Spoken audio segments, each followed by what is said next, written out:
Caesar. Hey, hey, hey.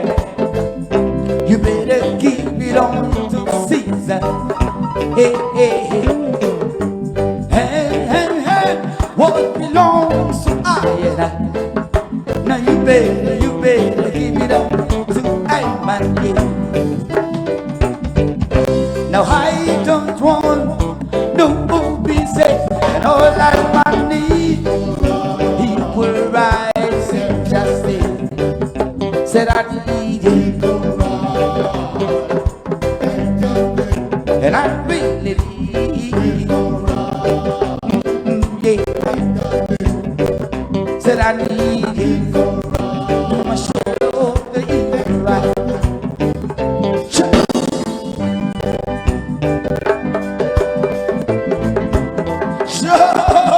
Rastafari.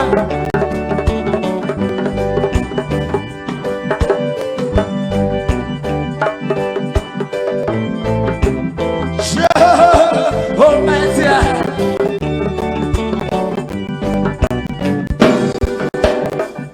Now everybody heading to the top, but tell me how far is it from the bottom?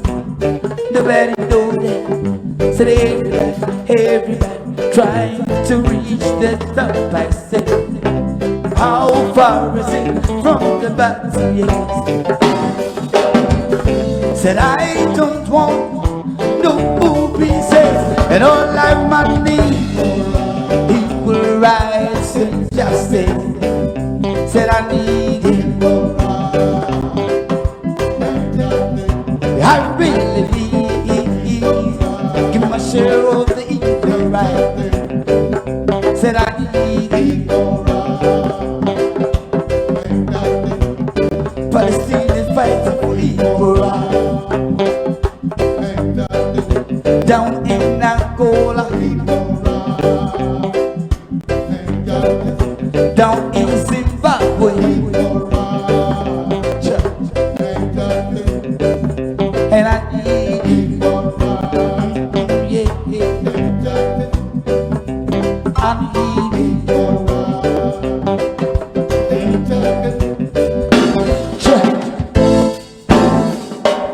Are you ready? And we don't want no more war.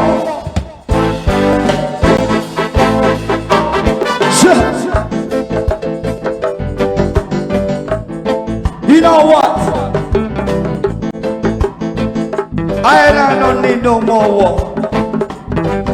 You know, Jack gave us this beautiful world to live in. Mother man make it so hard for her not to live in. So I'm gonna shout it out like this. Are you ready? Sing along with me. Are you ready? Say yo yo.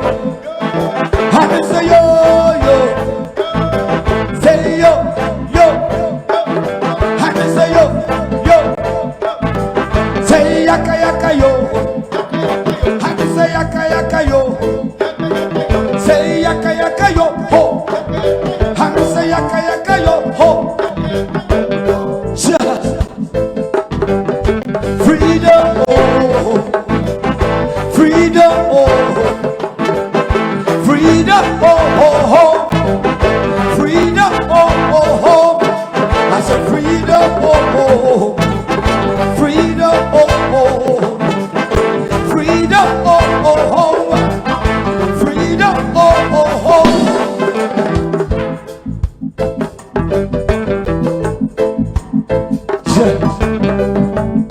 We don't want no more war. Shouting for freedom.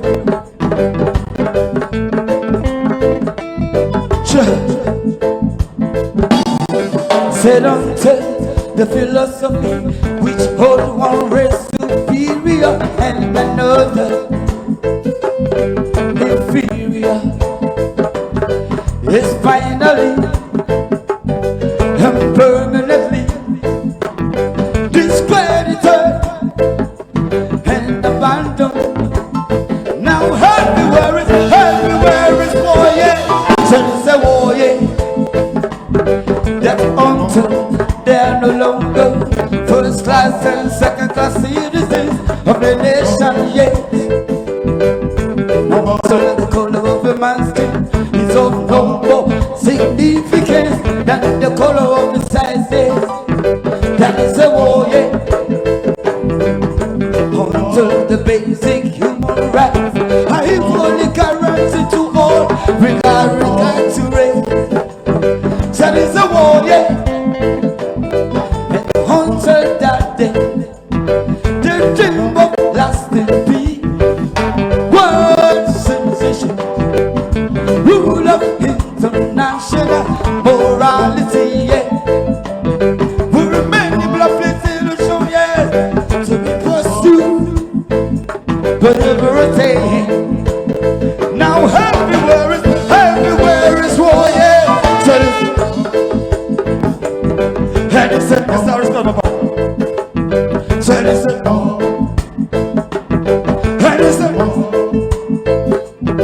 and it's a war, yeah. So it's a and it's a war in the east, war in the west, war north, and it's a war down south. So it's a war. Now the rumors of the war, yeah.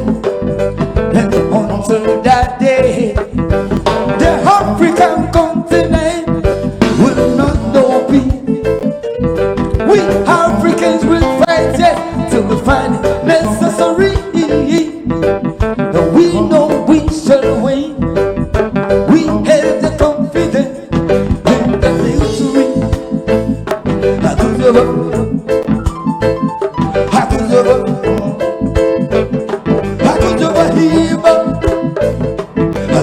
Evil, yeah. Happy to be evil, yeah. Happy to be evil. Happy to be evil. And until they get global, and on every region that hold the brothers in Angola, in Mozambique, South Africa, to be evil one day. And I'm in trouble.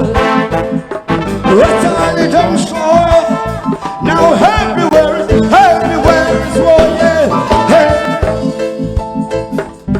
Say this up. Say this up. Say this the war, yeah. Say this up. Say this up. Freedom, we shall freedom. Freedom,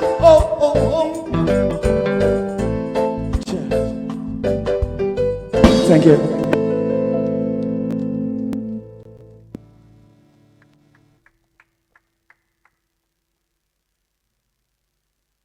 Evening, ladies and gentlemen,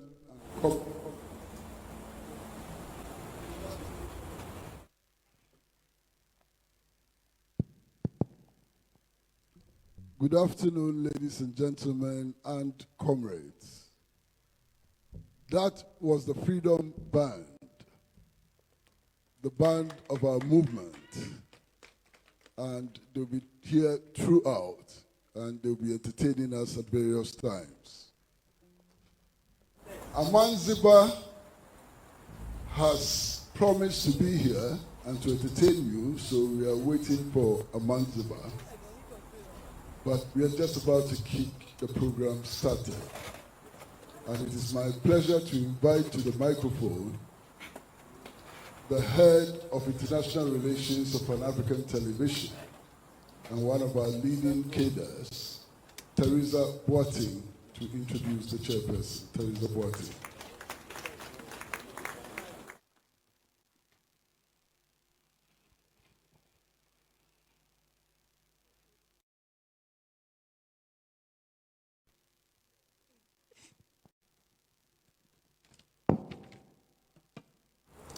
Ladies and gentlemen, invited guests, comrades and friends, all protocols observed. It is with great pleasure and honor that I introduce the chairperson for this much anticipated Ghana's Day of Shame commemoration. The chairperson for this event is the coordinator of the Third World Network Africa, a Pan-African advocacy organization which works for economic and social equity in Africa and equity for Africa in the global order. Dr. Yao Graham is the Africa editor of the Review of African Political Economy. He was a member of the Kwame Nkrumah Centenary Committee, which planned and oversaw the celebration of the centenary of Nkrumah's birth. He is also a past convener of the Ghana-Palestine Solidarity Committee and the founding editor of the defunct Ghanaian newspaper, which has won numerous awards. That is the Public Agenda newspaper. As the chairperson for this momentous occasion, he brings not only his extensive knowledge and experience, but also his passion for truth and justice, his commitment to exploring the complexities of our world and uncovering historical facts aligns seamlessly with today's event. Comrades and friends, with a round of applause, let's make welcome the chairperson, Dr. Yao Graham. Thank you so much. Thank you. Thank you very much for the introduction. Good afternoon, comrades and friends. Welcome again to this event, Ghana's Day of Shame, which marks the 58th anniversary of the overthrow of Dr. Kwame Nkrumah and the CPP government. It's been celebrated for quite a while now by the progressive community in Ghana as Ghana's Day of Shame. Today also will be the occasion for the relaunch of the book, The Great Deception, which is an important document about that turning point in our history. This afternoon, I had a niece with me, a very brilliant student who is completing her master's degree in structural engineering at the University of Science and Technology. So I said I was going off to an event, and she said, "What are you going to do?" And I told her. So I asked her, "Do you know about the CIA?" And she said, "The criminal investigation, you know." So I asked her, "Did you study history?"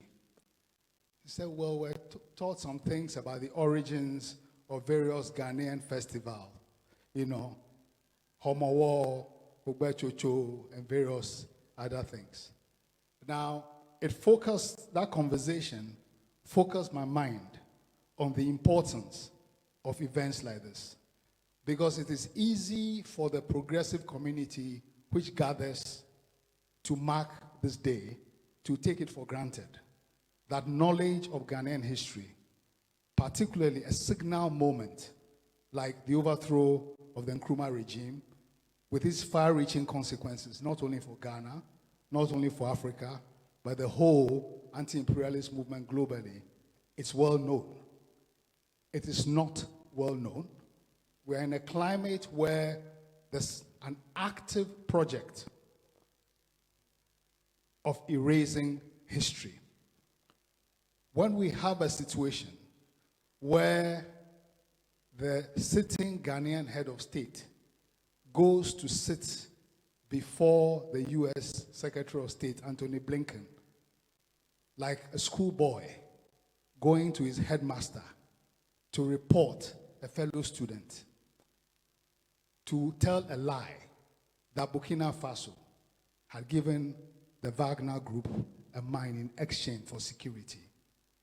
We are in a very bad place. Relations of all sorts exist among countries, but the symbolism of the person who occupies Nkrumah's shoes, not even, it was worse than supplicating before, not the U.S. head of state, but the Secretary of State. That is where Ghana's role in the anti-imperialist project has become, which is why it is important on days like this for us to get together, not only to remember what happened, but also situate it in the current. Because we're in a global moment where imperialism is desperate. Imperialism is desperate. In the face of the erosion of its economic dominance, in the face of the growth of a multipolar world, where many people are asserting their independence and their freedom to choose, in a situation where the whole Western establishment is complicit in the genocide that is unfolding in Gaza. This is a moment when it is important for progressive people to get together. And I think that in addition to marking this day of shame as a sad day in Ghana's history, a sad day for the anti-imperialist movement, it's also important to use as a day where we say that actually the fact that despite the best endeavors of Nkrumah's opponents all over the world, he continues to be remembered as a genius of the anti-imperialist struggle.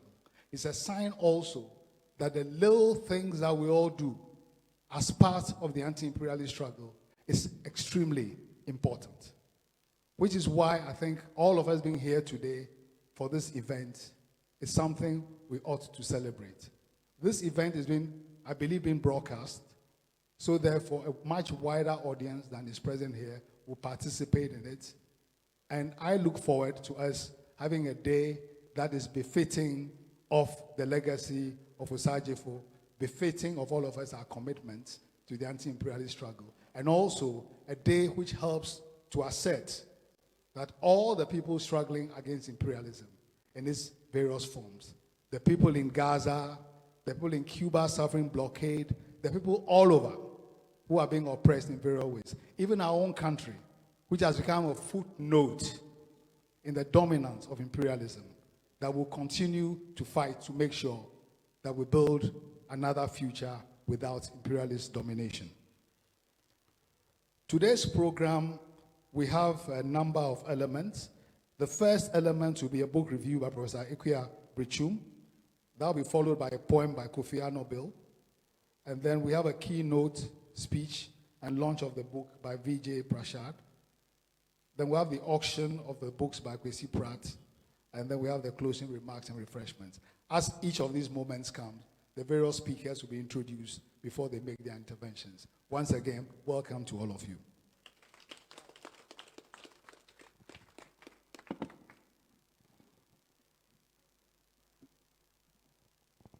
Well, comrades and friends, we would like to acknowledge a few people who are in our midst. In our midst is a representative of the Chief Imam. Chief Imam sent a representative. Also in our midst is a representative of Mr. Alan Trematin, presidential candidate of the Yellow Movement, otherwise known as the Movement for Change. We also do have amongst us Mr. Paul Afoko, former national chairperson of the New Patriotic Party. And then we have amongst us Dr. Samari, who used to be a regional minister and I understand is very active in the Yellow Movement. We also have amongst us Professor Jane Nana Opoku Ajiman, who needs no introduction. She's been associated with this observance for a very long time, and indeed 2 years ago, she was the principal speaker at this event. Professor Jane Nana Opoku Ajiman is with us. We also do have amongst us the ambassador of the Embassy of the State of Palestine. He is also here with us. And we have Her Excellency, the Cuban ambassador, who is here with us. We also have His Excellency, the Ambassador of Algeria, who is also here with us. And the Speaker of Parliament apologizes for his inability to be here, but he sent a representative. Representative of the Speaker of Parliament is also here. And there are many others that we would introduce as we go along. But I can see Dr. Don Atta, who was the architect who designed and supervised the building of the first authentic Kwame Nkrumah Memorial Park, Dr. Don Atta.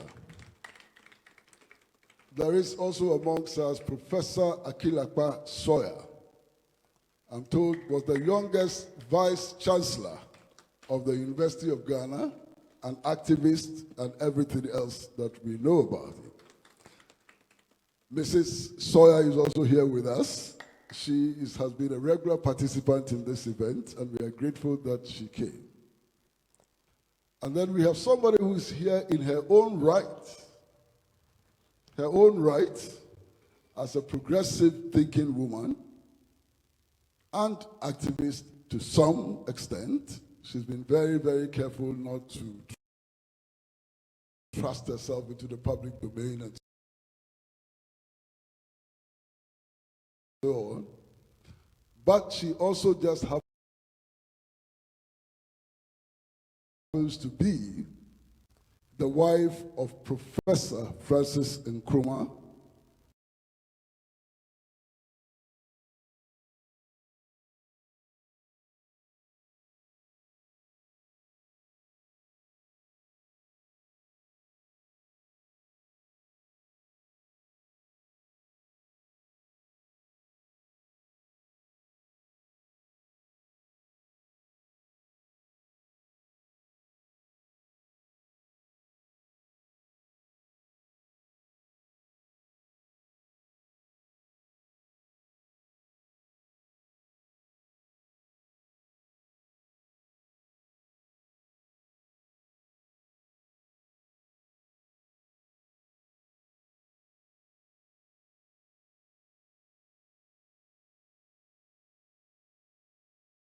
the first son of Osagyefo Dr. Kwame Nkrumah. Madam Margaret Nkrumah is here with us. And there are many others who will be introduced as we go. I can see Bid Zidane, former regional minister, member of parliament, and so on. He's also here with us. And there are many, many others who will be introduced.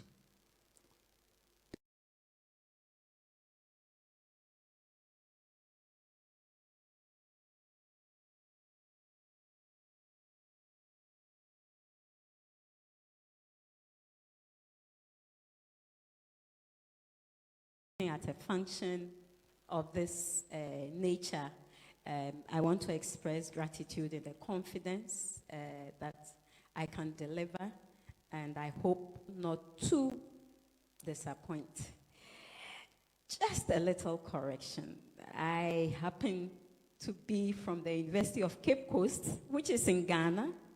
I did start my university education at the University of Ghana, but I've spent most all my working life at the University of Cape Coast, and I'm proud to be there and love being there.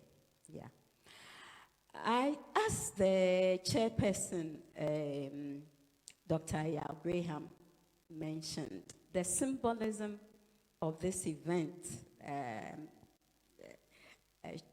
Really is what is humbling for me that I'm performing this. But I think that knowledge production is a critical tool in social change, because it's the knowledge that frames the discourse that legitimizes a system that gets people to accept or reject it.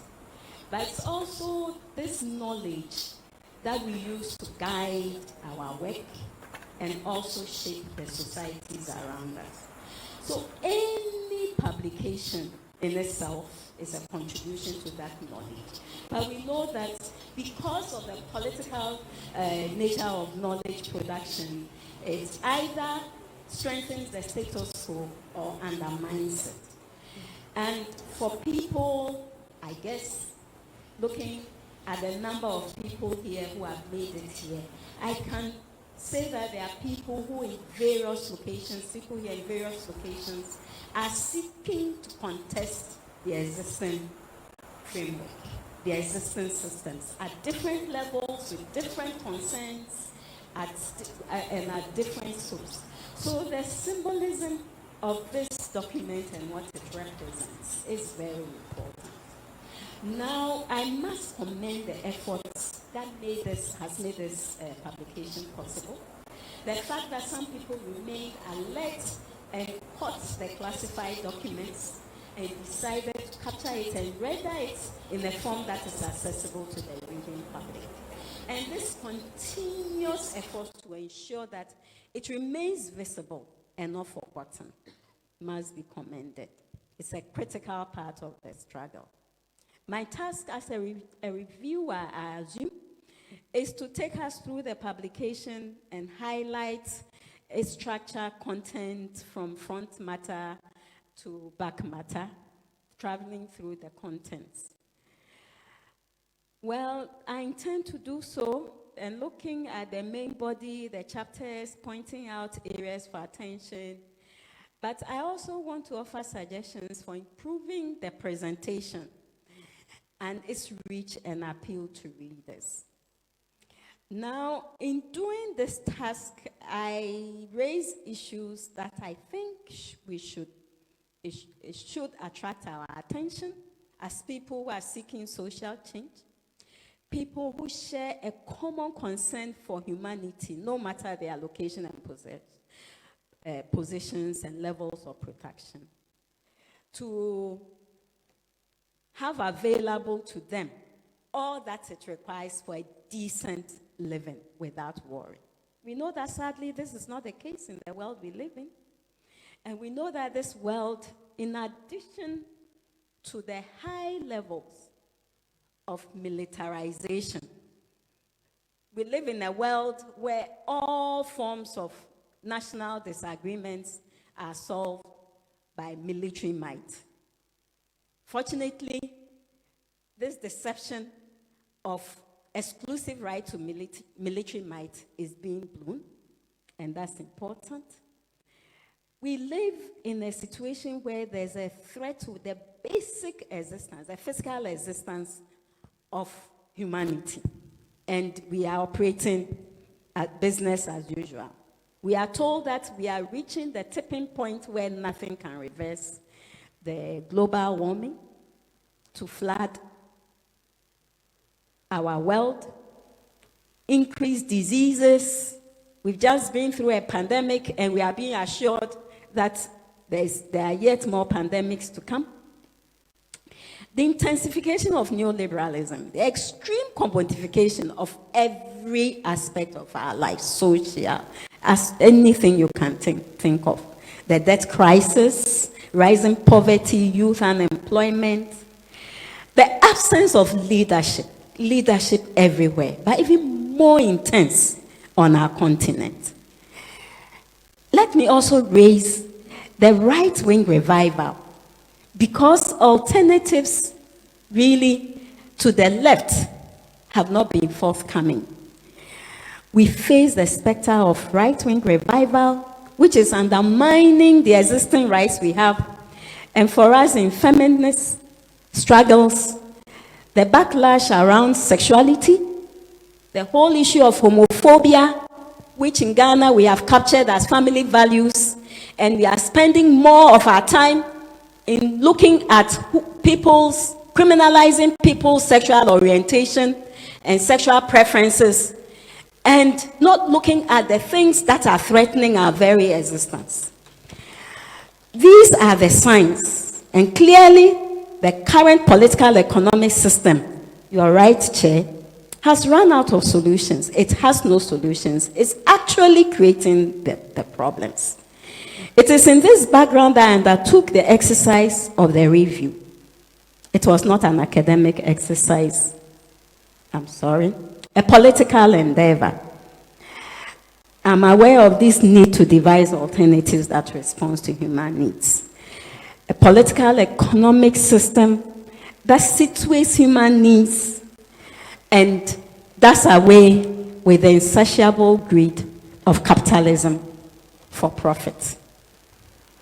The book, we are told, that will be launched later, is a reproduction of documents that span 1964 to 68, made up of reports, diplomatic conversations, in foreign relations, intelligence memos, telegrams, letters from Nkrumah, letters from Johnson, were prepared as briefings or recommendations for endorsements, meetings held to discuss coup plots, how to undermine Nkrumah, how to gain and maintain a foothold in Africa. There are sections also that are excerpts from books, one by Mahoney on CIA's role in Ghana's first school, naming the local collaborators. Paul Lee's write-up also that put together the declassified documents, and a contribution also by Bafo Nkrumah. So really, it is a book whose main text is derived from secondary sources, but put together for a purpose. Yeah. Now, the background to the publication really is established in the front matter in the preface, which notes the context of African countries at the time it was of the launch of the fourth edition, which was 40 years after the coup. It noted the civil wars, internal strifes, and in Africa, in Libya, in Zimbabwe, Cote d'Ivoire, Syria, Iran, and all that. Yeah. Now, I must say that this book is situated in the 60s also. The 60s that were critical years in Africa as colonial rule was ending, and the expectations that there will be something new, something different, that the resources within our continent will be deployed to the benefit of its people. We note that there were different attitudes from the colonial governments, the British, to the French, to the Belgians, and the most extreme being the Portuguese. We know that all former colonies of the Portuguese had to resort to protracted civil strife before they could gain their independence. It was within this environment that Nkrumah emerged as a leader to Ghana, the first to gain its independence, and was very clear about the connection between Ghana's independence and the rest of Africa. I think that, let me just go back a little bit to the title of the publication and what it represents. As I read through, I asked myself, where is the deception here? And I'll explain. Okay. But I think that the deception really is derived from the notion that the US presented itself as someone that was friendly to Nkrumah, wanted to assist him, but then actively undermined him. Embedded in this notion is an issue of morality. But as Marxists, we know that really this capitalist system, this imperialist system, is not about morality. It's not about morality at all. But that is not to say that there's nothing to take out of the title of the Great Deception, because I will want to raise a few deceptions as well. So let us be very clear. All who are seeking political positions, I mean frontline political positions, that the system is not about doing good or doing wrong. It is a system that works in a certain way, that requires understanding, and that requires strategizing. And your ability to strategize is important to remain ahead of your opponents as well. So the book has 4 chapters. After its front matter, the preface, the summary of Nkrumah's vision and introduction. The first chapter is titled Never Again, 40 Years After the Coup and the Derailed Africa Progress. The second chapter conspiracy begins, the US and the assassination attempts on Nkrumah. The third, the plan that has been executed and how Ghana becomes a client state. And it covers discussions on US support to the coup plotters. And the last really is a collection of documents that present US plan to control African nations. And it's filled with discussions about what the African situation is, what the challenges are, and what should be done. For me, in this review, I just want to raise a few things about the relevance of this publication to our context, and the fact that, first of all, what it is that Nkrumah represents for Ghana, for Africa, and the world's working people. We celebrate him as African, but then also he really has something to say, not just for Africans on the continent and outside, but also for working people generally. The fact of the role and acceptance of his leadership in Ghana, of course, we have been told, has remained undisputed years after his overthrow. And his project still remains the bedrock of our national economy. Okay. The book, of course, lists a record of his achievements, just to emphasize this. And the industries, the dam, the social infrastructure, the fiscal infrastructure. You have to go to the book to look at it, if you haven't. Yeah. But what is also there is why Nkrumah was considered a threat. And these are lessons we need to keep in mind. The supposed anti-American incidents in Ghana, and the fact that really in all the discussions, the assassination attempts on his life are pushed to the background as if they are of no consequence at all, you know. The so-called expulsion of U.S. academics in Ghanaian universities, the daily rendering of U.S. as a scapegoat for the national economic challenges that we are facing, and even his failure to take action against anti-U.S. demonstrators, and his Marxist leanings, his clothes, and the fact that even whilst he's chastising the U.S., he has nice things to say about the communists. And the last straw was the publication of his book, Neocolonialism, the Last Stage of Imperialism. You need to read the book to see the reaction of Assistant Secretary Williams summoning the Ghanaian ambassador to the U.S. to protest about the book's hostility to its anti-American tone. I think the thing that I find really interesting is that America is worried about its image. I don't think that it's worried about its image now. I mean, looking at what is going on in Palestine, and the fact that no Palestinian killed, no family member of a Palestinian that has been killed has been met by the US president. But then, the Russian dissident's wife has been met by the US president. And the US, I don't think that the US is interested in its image now, I hope. But then also one of the things that made Nkrumah, made Nkrumah appear a threat to the US also was the fact that he should not serve as an example to other African leaders. That was very, very important. In fact, what is interesting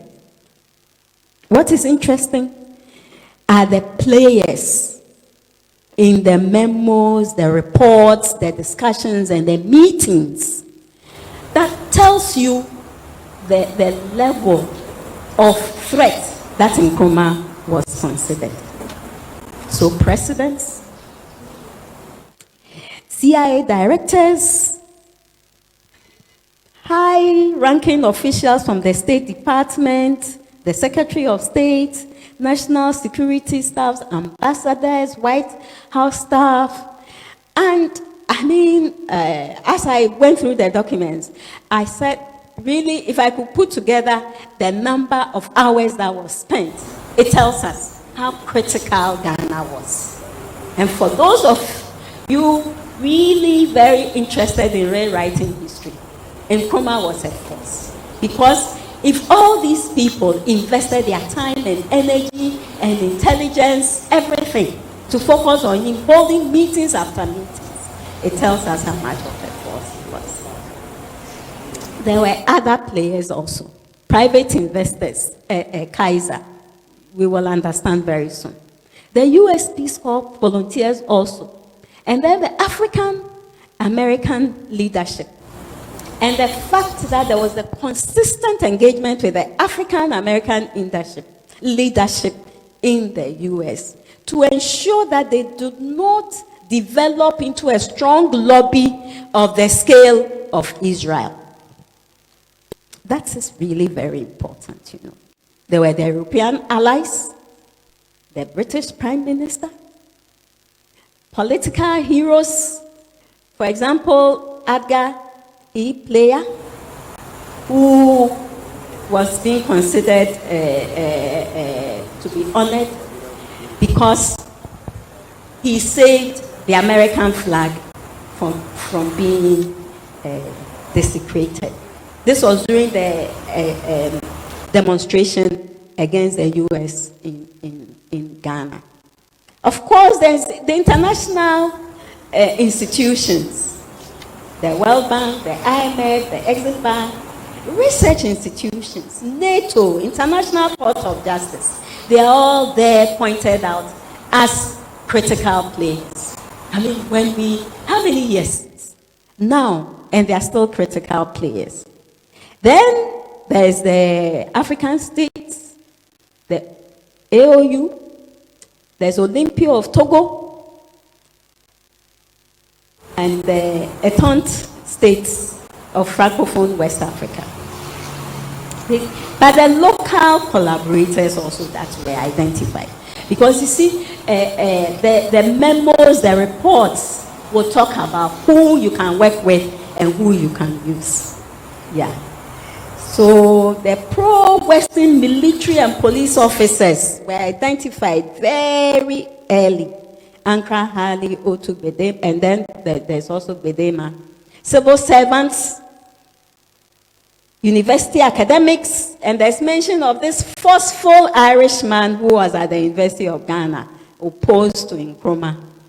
And then there's J.B. Dampa, who actually allowed alterations in U.S. foreign and security policy. Others identified were farmers and market women. I don't know what really they did, but then the history tells us what they did. What were the weapons identified? So I raised these things, and these have been taken out of all the chapters, but I raised them because I think in this review, I want us to take away lessons for strategizing, for mobilizing, for doing activist work. What were the weapons that were used? In fact, it is stated that these weapon strategies should be carefully selected gradual measures to set in motion chain reaction that will lead to Nkrumah's downfall. Carefully selected. They are not the exact words, I've changed them. But these strategies should be cautious not to undermine pro-Western elements and the image of the U.S. This image of the U.S. Right, okay. So how did it play out? Personal and emotional pressure. Assassination attempts on Nkrumah, the bombs, bullets, creating a sense of insecurity to divert attention and to undermine his legitimacy. And there were times in the reports, it was almost as if they were gloating, you know. So references to Nkrumah crying, expectations of hysterical outbursts, depleting his emotional resources, Nkrumah as having gone round the bend, personal disintegration, and all that, yeah. And pressure to be of good behavior. So there were frequent visits. US state officials, and in fact, at a point, there was a suggestion that came from Nkrumah himself that there will be 2 weekly visits, meetings with the US ambassador. Can you imagine? And anytime he went there, he was careful to point out to him areas where he had misbehaved, so that Nkrumah would ensure that he assured him that he wouldn't. Then there was psychological warfare to diminish Nkrumah's support in Ghana and Africa. I picked this thing about the boogeyman, the boogeyman. And it's standard, isn't it? So Nkrumah as a problem, Nkrumah as a dictator, Nkrumah, you all know the things that are said about Nkrumah.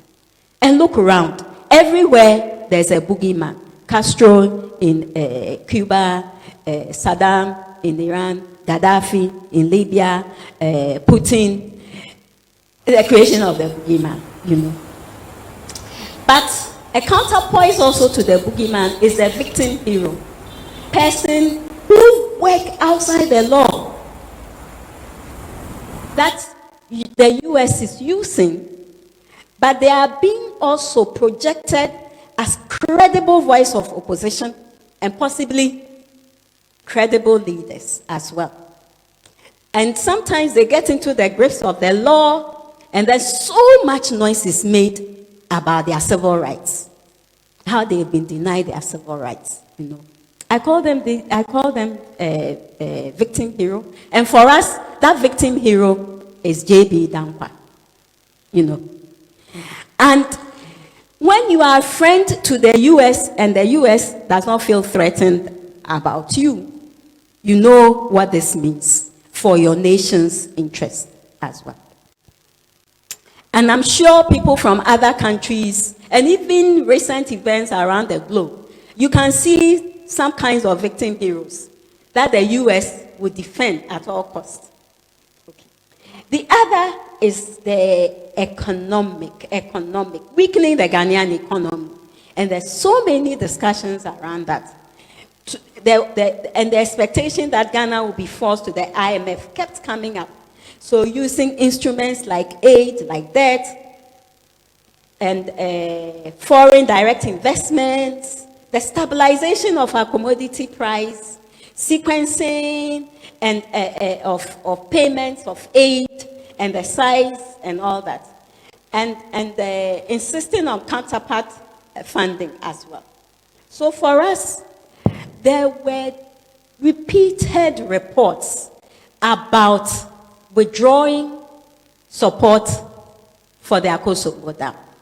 Unfortunately, Kaiser made it very clear that really there had been so much investment and the returns were so good, he as a capitalist was not ready to let go. Then the level of finances that had gone on also, it was also very clear that if they stopped, then the communists will come in and they will lose their hold. But it kept coming up and it kept coming up. Aid was also a political weapon, and aid was withheld as well. Then there were the institutions of socialization.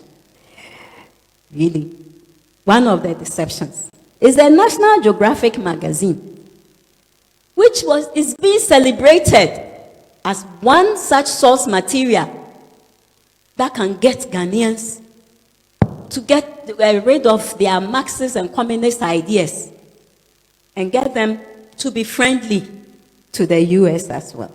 Then the Voice of America, the Cultural Affairs, Education, Scholarships, Telecommunication System, and Peace Corps volunteering as well. So it takes your mind as socialists to what Marxist analysis says, the whole, the superstructure and the soft superstructure, the institutions of socialization. But the AOU also was seen as a platform for controlling, because it would allow the U.S. to present itself as supportive of struggles for independence, especially in Southern Africa and the Portuguese as well. Yeah. So, some of the lessons that emerged after the coup, and then I asked, were there issues of deception or issues of illusion? But I'll leave you to answer those questions as well. For the US, the coup, so when you go to the chapter that presents documents on the coup, the reports and the discussions, the US, some of the reports present assessments of what the coup means to Ghana, really. And there's this celebration as a windfall to Ghana, that the statement was saying Nkrumah was doing more to undermine our interests than any other black African. And another this thing is in the new military regime. The new military regime, can you imagine? This military officers that put their lives to overthrow Nkrumah in the interest of the US. Do you know how they describe them? The new military regime is almost pathetically pro-Western. These are the terms. Read the book, you find them. And Nkrumah is saying, we are enjoying a honeymoon with him. Reference to Ankara and post-Nkrumah Ghana. They gloat about the intelligence gift. They didn't ask for it. But Ankara shipped Soviet military hardware and was important for the US because it facilitated the efforts in Vietnam. And then there are also comments like Ghana assumes a character more in keeping with its limited resources and prospects. Nkrumah did not. Nkrumah was taking us somewhere. Now we are assume a character which is more in keeping with our resources and prospects. You know? And just close to this statement, because then this one is on page 116. And on page 118 of the version I use, there's the one which is being launched is different. There's reference to how between 1950 and 1960, we have almost doubled our volume of cocoa exports. But our revenues for cocoa had declined. But that's not for discussion. Okay. So, and they were very clear that there will be no capable and dynamic national leadership that would emerge. And even if it emerged, even if one did, our economic malaise will persist for some time. They were very clear. They had done us what it was to do us. Yeah. And by 1967, there's a report that's lamenting that, well, I don't know, that the vacuum left by Nkrumah was still persistent. And talking about the lackluster performance of the military leaders. These are in the reports. Unfortunately, I don't think any one of them is still around, but maybe those who performed funeral services for their hero might want to look at some of these statements. So what did the coup makers achieve? There was a drop in the share of total aid to Ghana after the coup. The levels of investments, a few thousand tons of surplus wheat or rice. They said there, given now and then when the regime is quite uncertain to secure their future relations with the US. So what do? 25 tons of canned milk as part of 500 tons of milk. You know, so that aid that was withheld to Nkrumah was given after the coup. Yeah. Then food aid also was tied to economic reforms. Ghana had to go to the IMF, the World Bank. And then Ghana embarked on belt tightening, reduction in state expenditure. But the thing that got General Ankara was the failure of the US to stabilize the price of cocoa. That's all he wanted. And he actually mentioned that it was a stab in his back. Deception? Maybe. Okay. So really, it's not just Nkrumah, but even the coup plotters. And it took them no time to realize what it is they had done. They got nothing in return. But for me also, I talk about illusions. Because when I read, of course, I've read some of Nkrumah's works, but then his letter to President Johnson, very clear about Western interests and the US as a political and economic force that will stop at nothing to achieve its aim, you know. And I would like you to raise your spirits, to turn to that letter and read it. Just to raise your spirits before you start reading the rest as well, you know. So he was very clear about the meddling of the CIA, devoting all its attention to fomenting ill will, misunderstanding, and even clandestine subversive activities amongst our people. He also takes a jab at the US press. In fact, for me, this letter does not show any sign of mental instability that were being celebrated. But Nkrumah was also very clear that the US was sponsoring dissidents and the assassination attempts. What one doesn't understand was his desire to maintain friendship with the US and stay neutral, and keen to maintain good relations. I think these are lessons we might want to take, especially people who are seeking to take over Kwame Nkrumah's Ghana. The friendship, the US friendship. And I'm sure, even those of you in opposition, even those of you who are thinking of standing, that you have been receiving visits. And even when you have traveled, you have been invited to dinners. Now that we are in the process of discussing our debt and the restructuring, you should know that the pressures will come. The pressures will come, and it's going to be even more critical.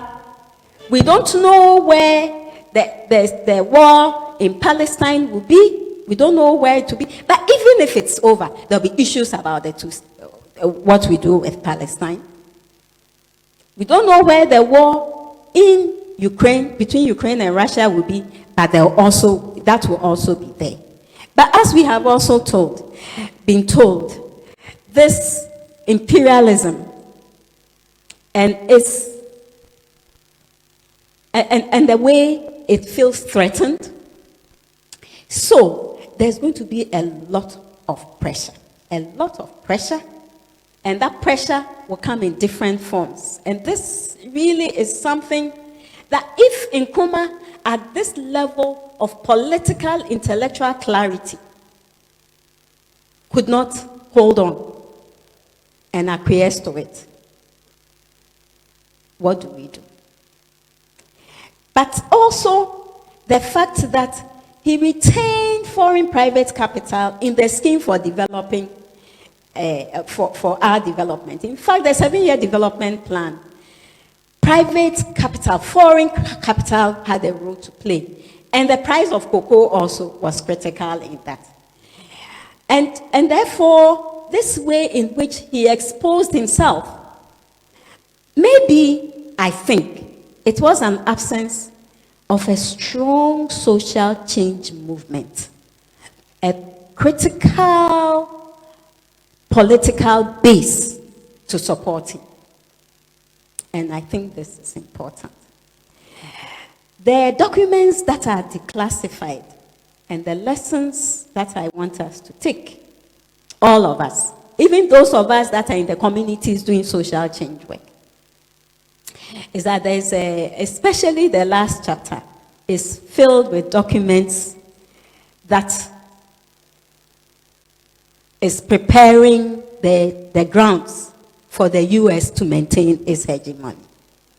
So analysis about the trends and the situations and which ones are likely to influence the stability of Africa and undermine Western interests.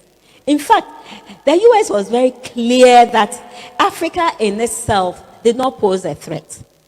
What it didn't want was for Africa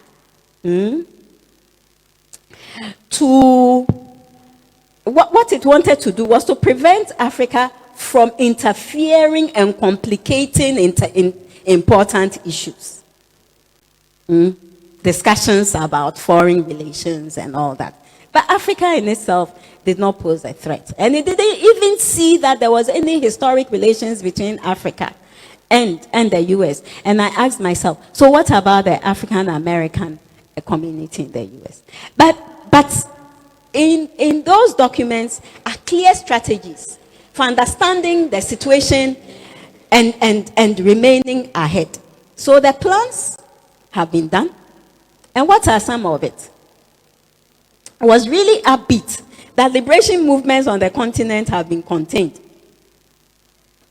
And that really Africa raw materials were no security threats. And so its efforts should rather go to Asia and Latin America, but just do something small so that Africans do not feel neglected. Okay. Arms supply were going to be limited.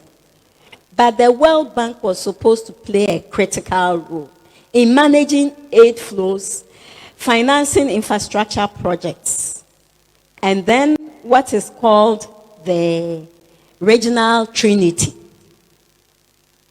Then it was the AOU, the African Development Bank, and the UN Commission for Africa. Already their role in maintaining US hegemony had been laid and planned in the documents in 1968. So really you know that they've gone just better at doing that as well. In fact, current events tell us that. Did I mention aid? Aid was a critical thing. And the US was very clear that it did not have the resources, even if it wanted to fill in the gap. What it wanted to do was to send aid to places where it will be politically expedient. It's there in the document as well. Now, current events tells us that Nkrumah's overthrow was inevitable. Look at global occurrences, people's attempts at self-determination. We know that they've all been eventually derailed. Socialism collapsed in Eastern Europe. There was an investment, it did. Look at countries like Cuba. I mean, Latin America, the worst of it all was Chile, North Korea, Sudan, Angola, Mozambique, Libya, Iraq, Iran, Syria. It doesn't matter that. And now look at Russia and Ukraine. I mean, Russia certainly is not communist. Russia is capitalist. But Western capital, and look at China, Western capital doesn't even have space for other forms of capital as well. So it was only a matter of time, you know.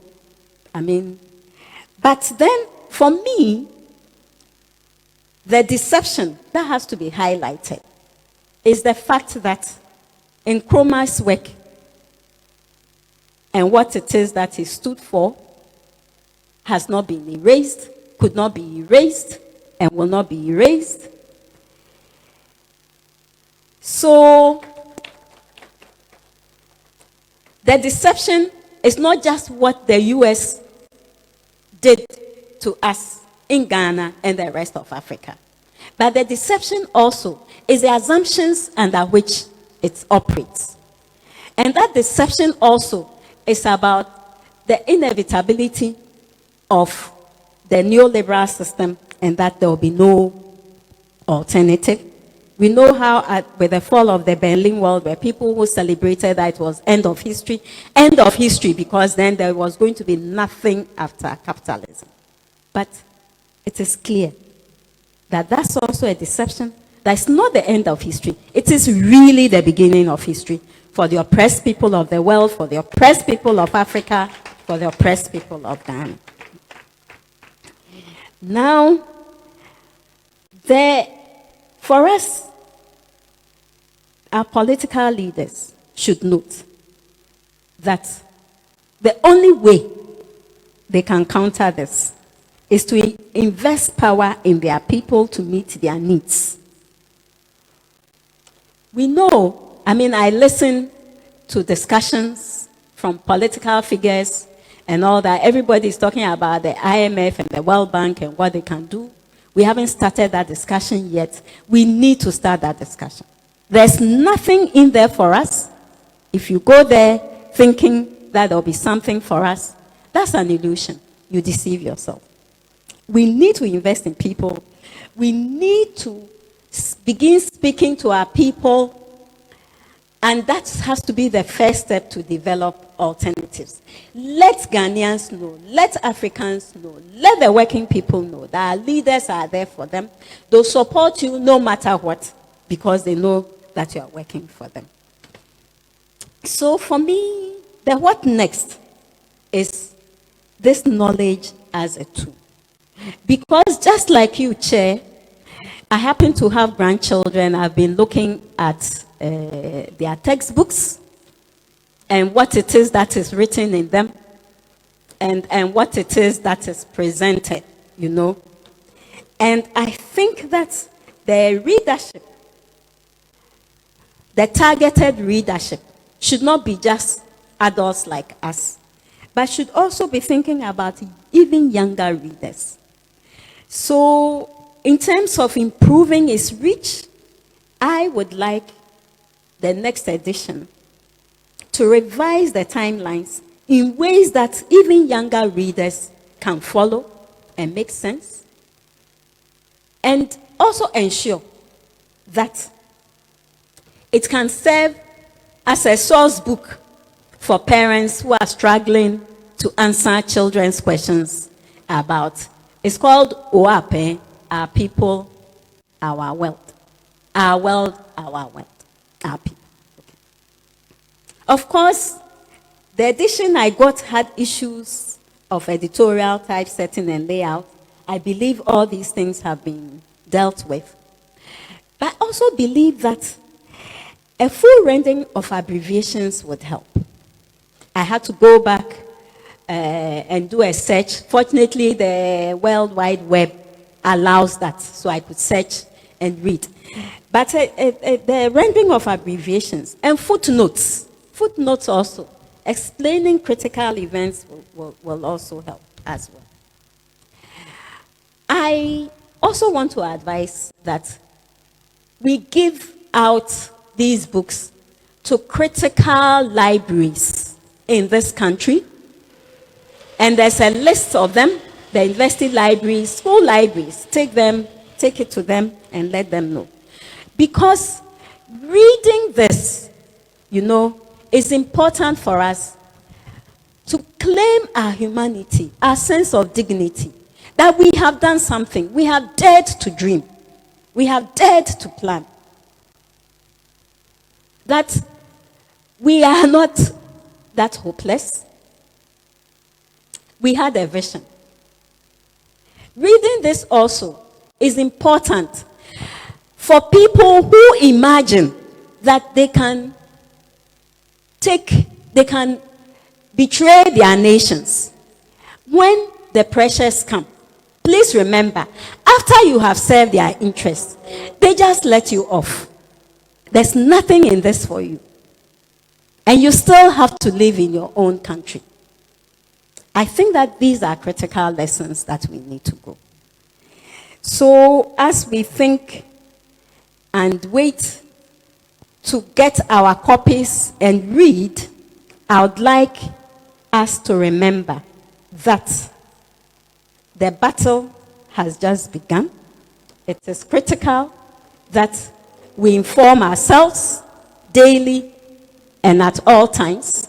And this book, Great Deception, plays a critical role in that information that we have to give ourselves. Thank you.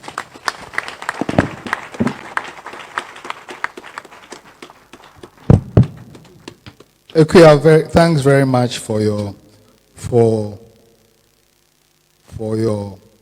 presentation, in-depth review of the book, and also suggestions for improvement. I think that's a teacher speaking, you know. Thank you very much. I invite Emmanuel Kofi Anobil to give us a poem.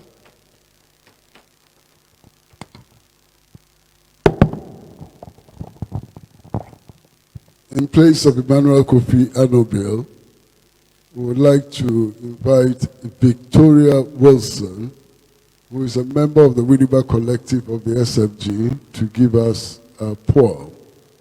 But just before then, our attention has been drawn to the presence of a few people that we wish to acknowledge. And my pleasure to notice the presence of Tavarish Kwekubaku. Kwekubaku is in the house. Also in the house is General Mosquito, Chairman of the National Democratic Congress,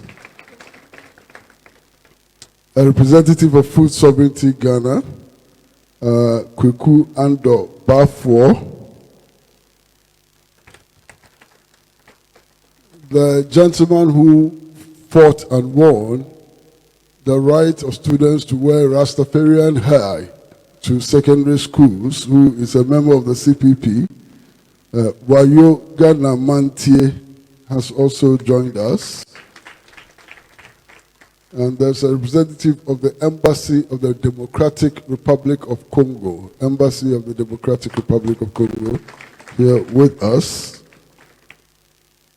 And there is Kwame Zhu, representing the National Democratic Congress, and a lot more people. Soon after Victoria presents her poem, we would invite the Freedom Band to give us the reggae rendition of the International. The Freedom Band will give us the reggae rendition of the International soon after Victoria Wilson has read her poem. Victoria Wilson.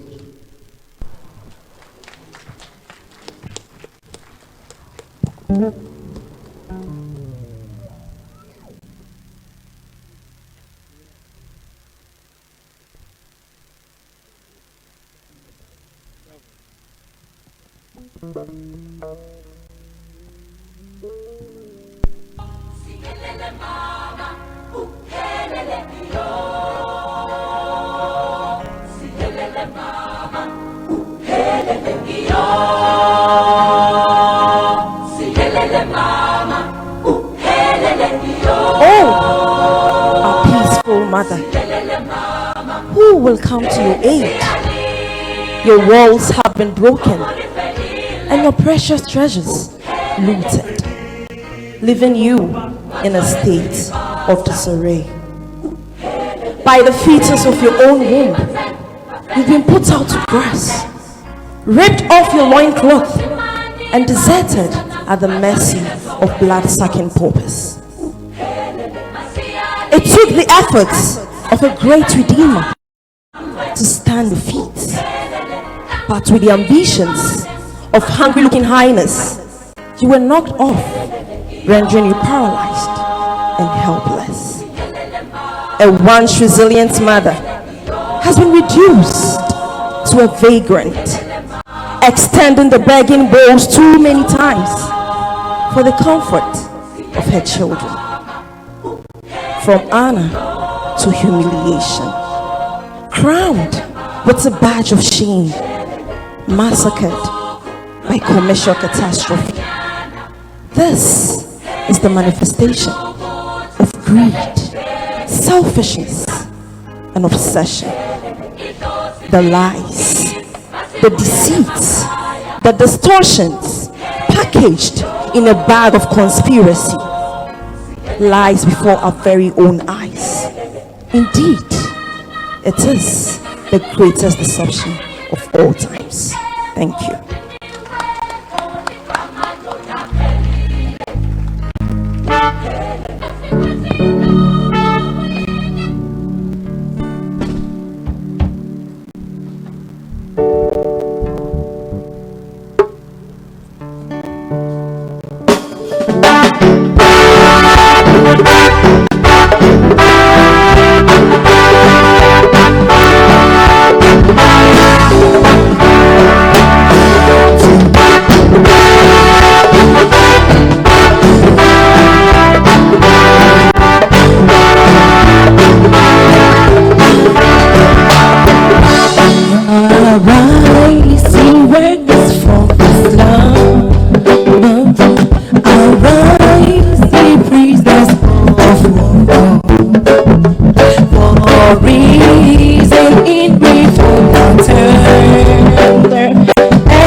Thanks to the Freedom Band.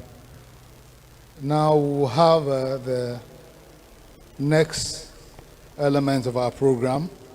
That's a keynote speech by our comrade Vijay Prashad. Just give me a moment, let me retrieve this. Vijay Prashad is the executive director of Tricontinental, but he's many other things.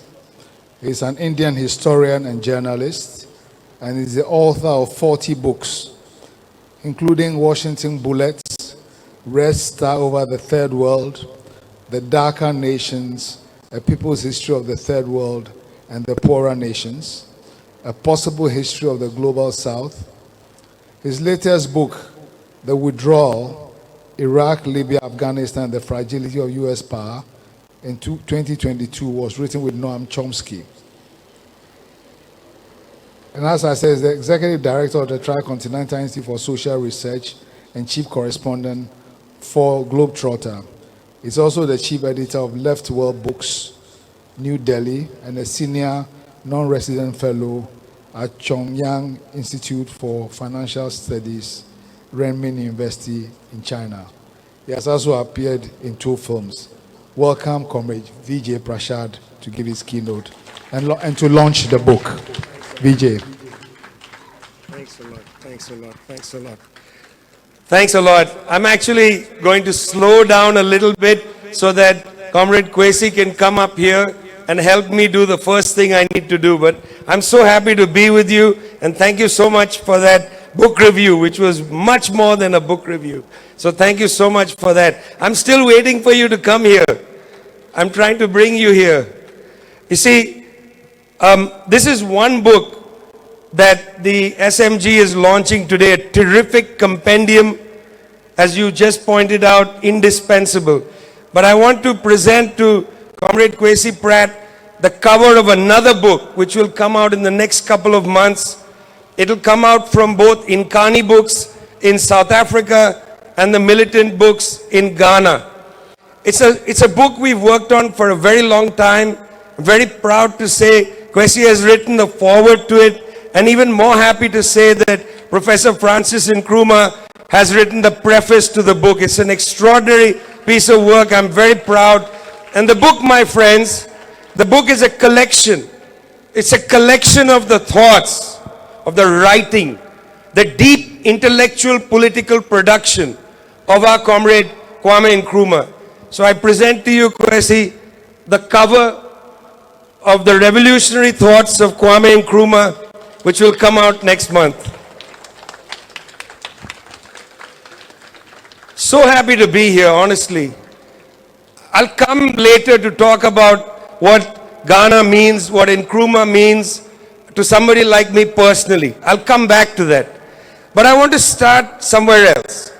I know this is a difficult time in the world. I know, because of the atrocity being committed by the apartheid Israeli government against the Palestinian people, not only in Gaza, but in the West Bank, in East Jerusalem, inside 1948 Israel, in the diaspora, the continued dehumanization, not only by the apartheid government of Israel, but its greatest ally, its greatest friend, the United States of America. Hand in glove, not a neutral broker. I know that we are there. I know that's the context. I know, comrade, the great ambassador from Cuba, I know the context is the constant attempt by the United States to suffocate the Cuban Revolution. That's the context. I know that.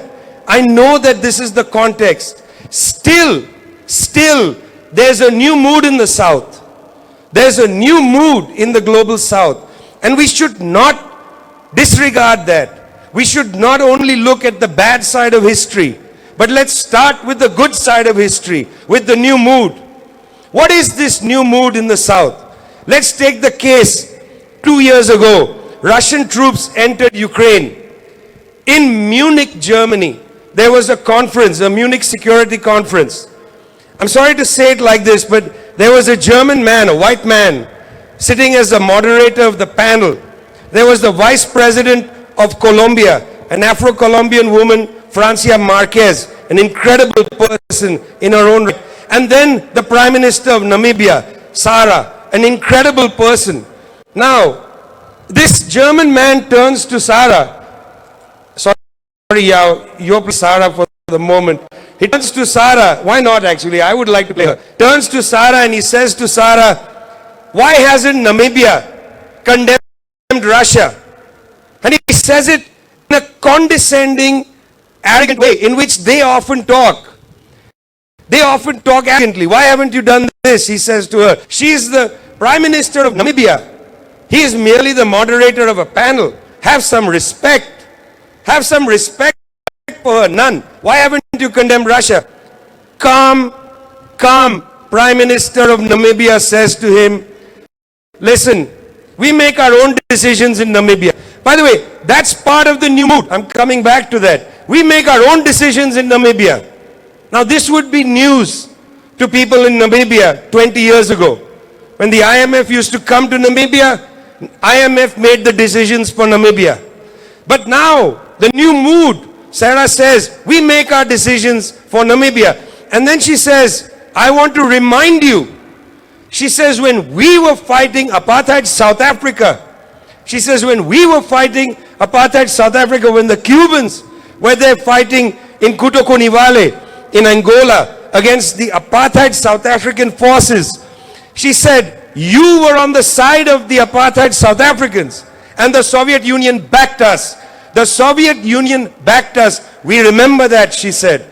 We make our own decisions for us. We know who our friends are. We know who our enemies are. That, my friend, is the new mood. And that's not the only example of the new mood. It was South Africa that took Israel to the International Court of Justice. It wasn't the United States. It wasn't the United Kingdom. It wasn't France. It was none of these hypocritical countries that talk about democracy and human rights. Not one of the hypocritical European countries, so superior to us, condescending. Why haven't you condemned Russia, they say, not having a word to say about what Israel, the United States and others are doing against the Palestinians. Not one word. It's South Africa that took them to the International Court of Justice. And, my friends, it was countries of the South that joined South Africa in that particular complaint at the ICJ. It was Bolivia. It was Colombia. Again, it wasn't Germany. In fact, Germany did the opposite. And Namibia is coming back to the story. Germany did the opposite. After South Africa brought the complaint to the International Court of Justice, Germany, of all countries, my friends, of all countries that should say nothing ever again, at least for 100 years, there should be a moratorium on Germany talking about genocide. At least for 100 years, Germans should not open their mouth on the question of genocide. And yet it was Germany that then criticized South Africa, saying, we know there's no genocide taking place in Gaza. Well, you would know because you're experts at genocide. You would know. But they said there's no genocide. The president of Namibia comes back into the story. The president of Namibia releases a statement. And what the president of Namibia says, listen friends, Germany doesn't have a right to speak on this. I mean, I was so extraordinarily surprised to see the nature, the clarity of the statements coming out of Namibia, which just a little while ago had been suppressed by the International Monetary Fund, by the debt crisis, etc. But Namibia now says, Germany, you don't know what you're talking about in this case. There is genocide. And then the president of Namibia says, you have forgotten perhaps, but we have never forgotten that you, Germany, conducted a genocide in Namibia between 1904 and 1908. You slaughtered the Namikwa people. You slaughtered the Herero people. You may have forgotten. You have never apologized. We will never forget. You don't have a right to tell us what we say about genocide or not. This is the new mood in the South.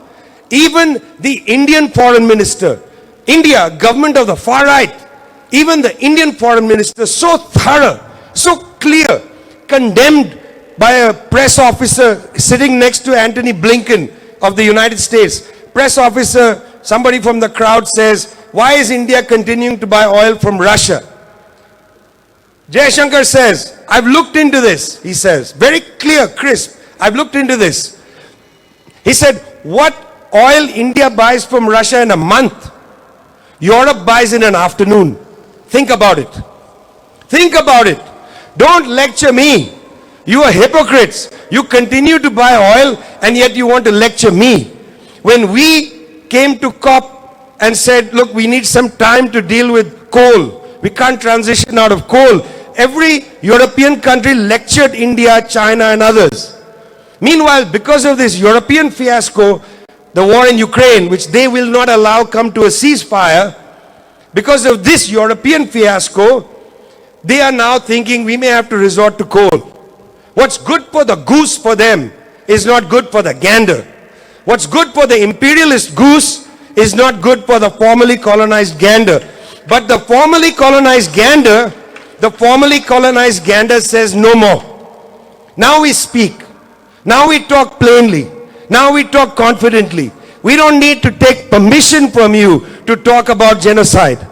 Even in 2014, when the Israelis conducted a genocidal bombardment of Gaza, just a few thousand people killed in a couple of weeks, no country in the South had the confidence to come up before the former masters and say, we want to talk about this. Because they would say, this has nothing to do with you. You, South Africa, stay in your business. You talk about things happening in Southern Africa. You don't have a right to talk about world affairs. World affairs is for the Europeans to talk about, or the United States to talk about, or maybe even that pathetic country called Canada to talk about. Canada, which barely has the population of my hometown, talks so arrogantly about world affairs.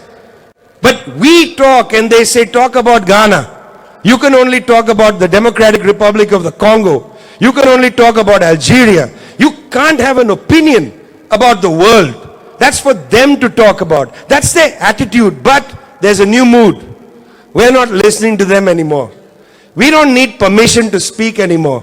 We don't need to apologize to speak. We have our own thoughts. We have our own mind. We have our own assessment of how the world is going. And one of the reasons this new mood has come is that things are changing rapidly.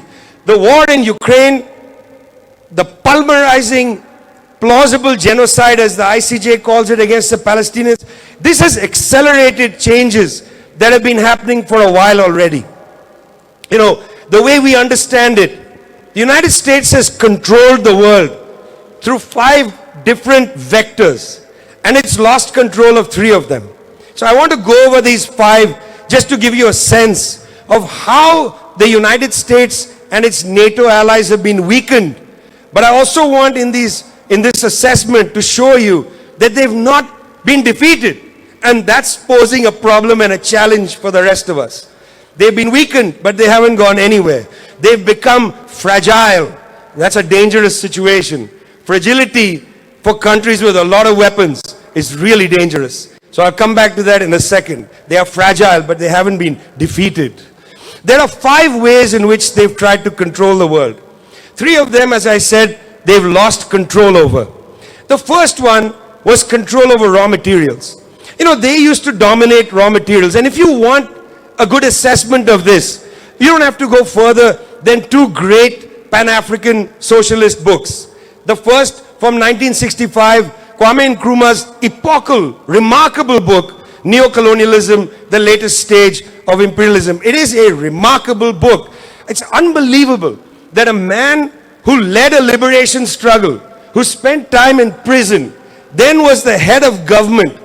It's remarkable that a man had time to do detailed research, to research how, and this is before the internet, to research the operations of this firm or that firm, and then put it together in a really extraordinary book. If I was to say, who is which is the academic book of the 1960s that conveys neo-colonialism in Africa best of all, it was not written by an academic who has all the time in the world to do the research, all the time in the world to put it together. It was written by your head of government, your leader, the man who led you from British imperialism into freedom. That man took the time to research and write a monumental book, the best book of dependency theory on the African continent. You want to understand how raw materials were captured? Read Nkrumah, but also the other book. Read Walter Rodney's remarkable book written in Dar es Salaam, Tanzania. Rodney himself from Guyana, teaching in Dar es Salaam, sat down and wrote a book which is so brilliant, published in the early 1970s. 2 editions, one in Tanzania, one in London. And the book is called, and you don't need to interpret the title, it's pretty straightforward.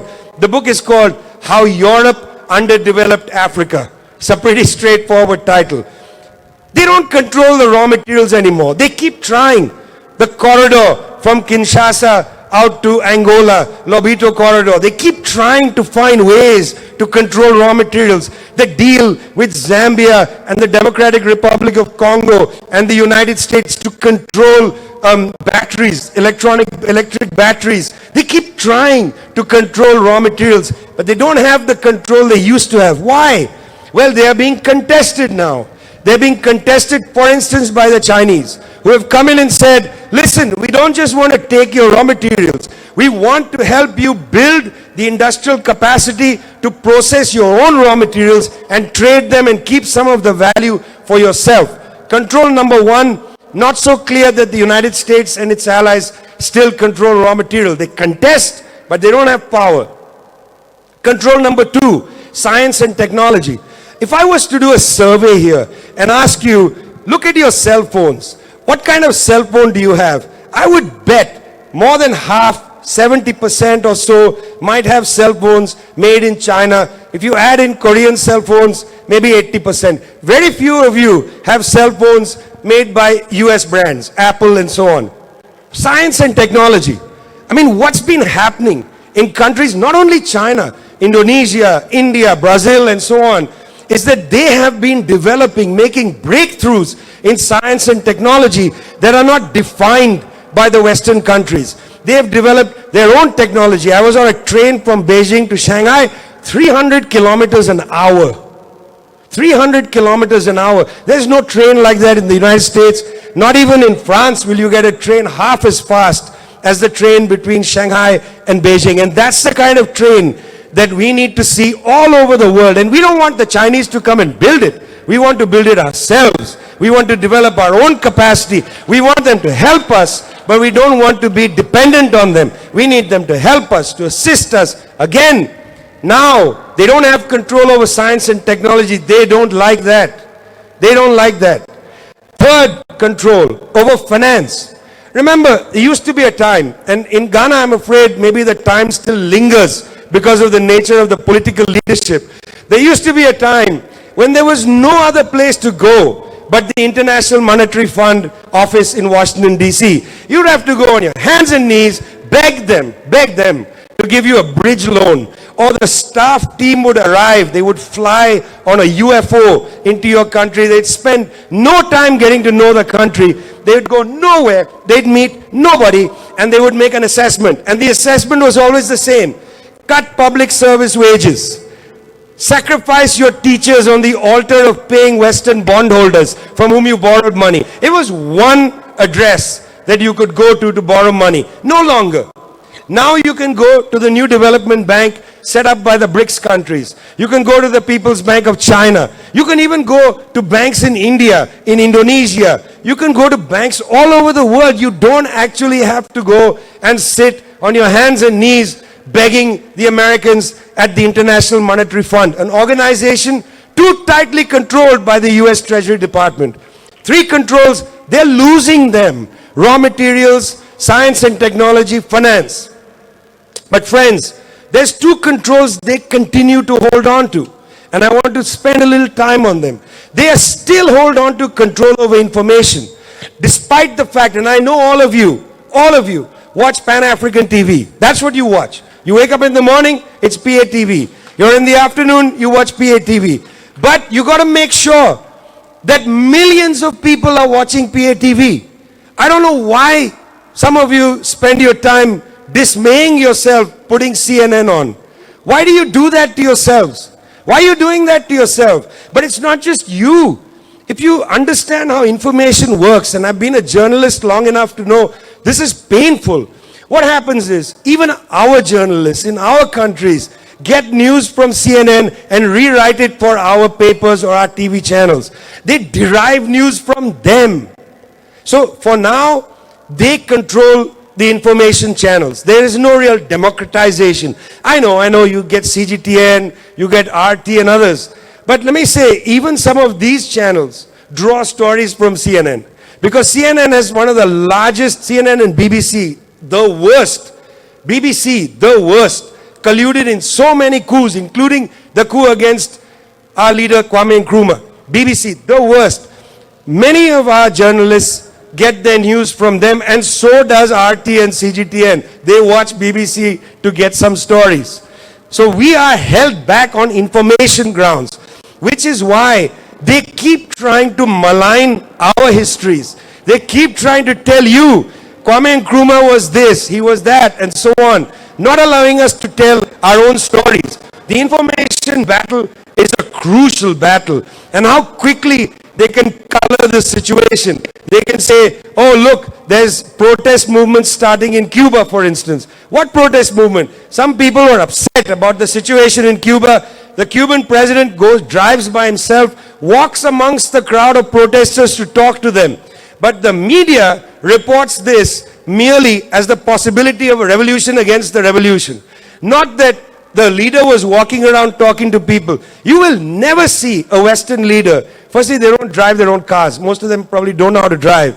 But even if they did, they would never go into the middle of a protest. They'd be too scared. Watch your Instagram feed. How many pictures of young Americans protesting on the grounds of a ceasefire in Palestine, and the leadership just basically says remove them from the room. That's how they deal with information. They don't want to actually have the conversation. They don't want to have the conversation. But the fifth form of power, the second that they hold on to, is military power. We did a little research. We looked at real military spending by the United States and its NATO allies. Real military spending is difficult to find because the US spending to the Department of Defense, that's what they call the military, the Department of Defense. It's a joke. I mean, come on. Who are you defending from? You're the Department of War, the Department of Drone Strikes, the Department of Destruction. You're not the Department of Defense, but they call themselves the Department of Defense. If you look at their spending, it's not enough. Do you know why? I'll give you one simple example. The United States has a massive nuclear weapons industry, a massive nuclear weapons arsenal. The spending for that is not in the Department of Defense budget. It's in the Department of Energy budget. So if you don't look at the Department of Energy budget, you think they have such a small budget, just $1 trillion, in fact double. What we found is that 75% of the share of global military spending is spent by the United States and its allies, mainly NATO countries. These are the most dangerous countries in the world. They're dangerous because on the one side, they talk about democracy and so on, and on the other side, they bomb you. They don't know how to talk to anybody. Look, the people of Yemen said that we are going to exercise our right to stop ships going to Israel with arms or no arms through the Red Sea. We are going to demonstrate our rights. You know, Antony Blinken, US Secretary of State, the foreign minister, he travels everywhere. But he was too lazy to go to Sana'a, Yemen. Why didn't he take a flight to Yemen? Why not try to talk to the Yemenis? Why not have a discussion with the Yemenis? Say, you know, maybe you shouldn't be firing at ships going through the Red Sea. No. Why? Because they don't treat the Yemenis as human. That's the International Division of Humanity. They want to talk to the Israelis, they fly to Israel. They want to talk to other people. But with the Yemenis, their diplomacy is cruise missile. You remember the cruise missile that landed on Al-Shifa pharmaceutical factory in Sudan? It was the only factory on the African continent that made medicines for malaria. The only factory that made medicines for malaria. 1996, Bill Clinton decided to distract attention from his own problems in Washington. They never talked to the Sudanese government. They never asked the Sudanese government, did you have a role in the bombing of the embassies in Kenya? They didn't ask them a thing. They just launched the cruise missile. Because that's how they talk to us. They think we're barbarians. They don't need to talk to us in a language. They talk to us in the language of cruise missiles. And they have a lot of them. And the coups against people like Kwame Nkrumah, that's a cruise missile into the heart of your country, into the heart of the potential of the young Ghana. They fired a cruise missile directly into the country. Now, it wasn't exactly a cruise missile, But don't misunderstand what a coup is. A coup is an incredibly violent incident. I'm going to come back to that in a second. But things are changing. There's a new mood. People say, okay, Yankee, you know how to blow bridges up. You know how to destroy bridges. But you don't anymore know how to build bridges. You don't know how to build a bridge. You know how to destroy it. You know who knows how to build the bridge? The Chinese, the Indians, the Indonesians. They know how to build bridges. Increasingly, Ghanaians should be building bridges in West Africa. Learn to build bridges, not blow them up. That's their way of thinking. We want more collaboration, less confrontation. Much more collaboration, no confrontation. That's the world we want to live in. We don't want to live in a world of intimidation, of cruise missiles and coup d'etats. That's not the world that we want. But things have changed. This is a new period, a new mood. A mood that in a funny way reflects the mood of the 1950s and the 1960s. That was also the period of a new mood. You see, it wasn't just Kwame Nkrumah. Nkrumah was part of a global process of decolonization. Included what happened in India and Pakistan, 1947. What happened in Indonesia in 1948. What happened later in Cuba in 1959. It's a massive wave of decolonization. In the middle of all that was Algeria. What a great historic struggle to fight against the French imperialists who had been there since the 1820s. An extraordinary battle to kick out the French from Algeria. That was a period of immense optimism, of immense hope. A hope to create national sovereignty. In the Great Deception, you'll find at several instances, US government puts the word liberation in quotation marks. Liberation. Because this for them is not liberation. This was liberation for us. For them it meant the end of their control and power. And so they didn't think of it as liberation. So even in their own messages to each other, they had to put liberation in quotation marks. But for us, we don't use quotation marks against liberation. Liberation is the heart and soul of the national liberation struggles of the 1950s and 1960s. And they tried to undermine them. And in fact, my friends, I'm sorry to say that they did undermine them. It starts in the 1950s, and I'm just going to go through a bunch of numbers. So bear with me.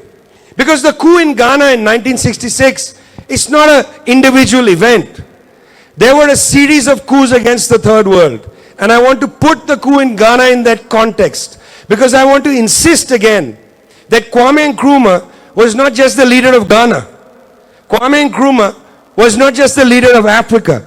Kwame Nkrumah was a leader of the third world. Kwame Nkrumah was a leader of the third world. Kwame Nkrumah was one of the 5 heads of government that had helped set up the non-aligned movement, with Tito of Yugoslavia and Nasser of Egypt, of Sukarno of Indonesia, of Nehru of India. 5 leaders set up the non-aligned movement. It's often forgotten that Kwame Nkrumah was an architect of that important institution of the Third World Project. Nkrumah was a leader of the Third World. Nkrumah was a part of the Third World. He may have written mainly about Pan-Africanism or African unity, but African unity, Pan-Africanism, that is a subspecies or a part of a broader Third World project of that era. And he was very much a part of it. He took African countries deeper into the Third World project. That was his vision.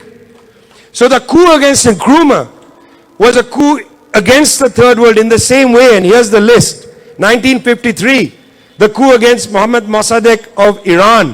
What was he trying to do? Keep the resources of the Iranians, principally for the Iranian people. Then, 1954, the coup against Jacob Arbenz of Guatemala. What was Arbenz trying to do? To keep the land of the Guatemalan people for the Guatemalan people and not for United Fruit Company, a US-based multinational. And then, most horribly, in a way, horribly, because he had become a friend of Kwame Nkrumah when he came to Accra in 1958. 1961, the brutal murder of Patrice Lumumba of the young Democratic Republic of the Congo, a young Congo, newly independent, this young, brilliant leader assassinated by them, and then the process derailed in the Congo, 1961. 1964, go back across the Atlantic. The coup against Goulart in Brazil. There were 3 coups in 3 years. Brazil, Indonesia and Ghana that impacted the 3 continents of the South. The coup in Brazil was not just about Brazil, because from that coup came Operation Condor to coup a whole bunch of leaders who were fighting to establish not just some communist regime, although I wish they were all communists. They were fighting to establish national liberation, the sovereignty of their countries, the right of their people to enjoy the fruits of the resources. That was the limit of many of their countries. But after the coup in Brazil, Operation Condor set up to overthrow all these countries' governments in Latin America.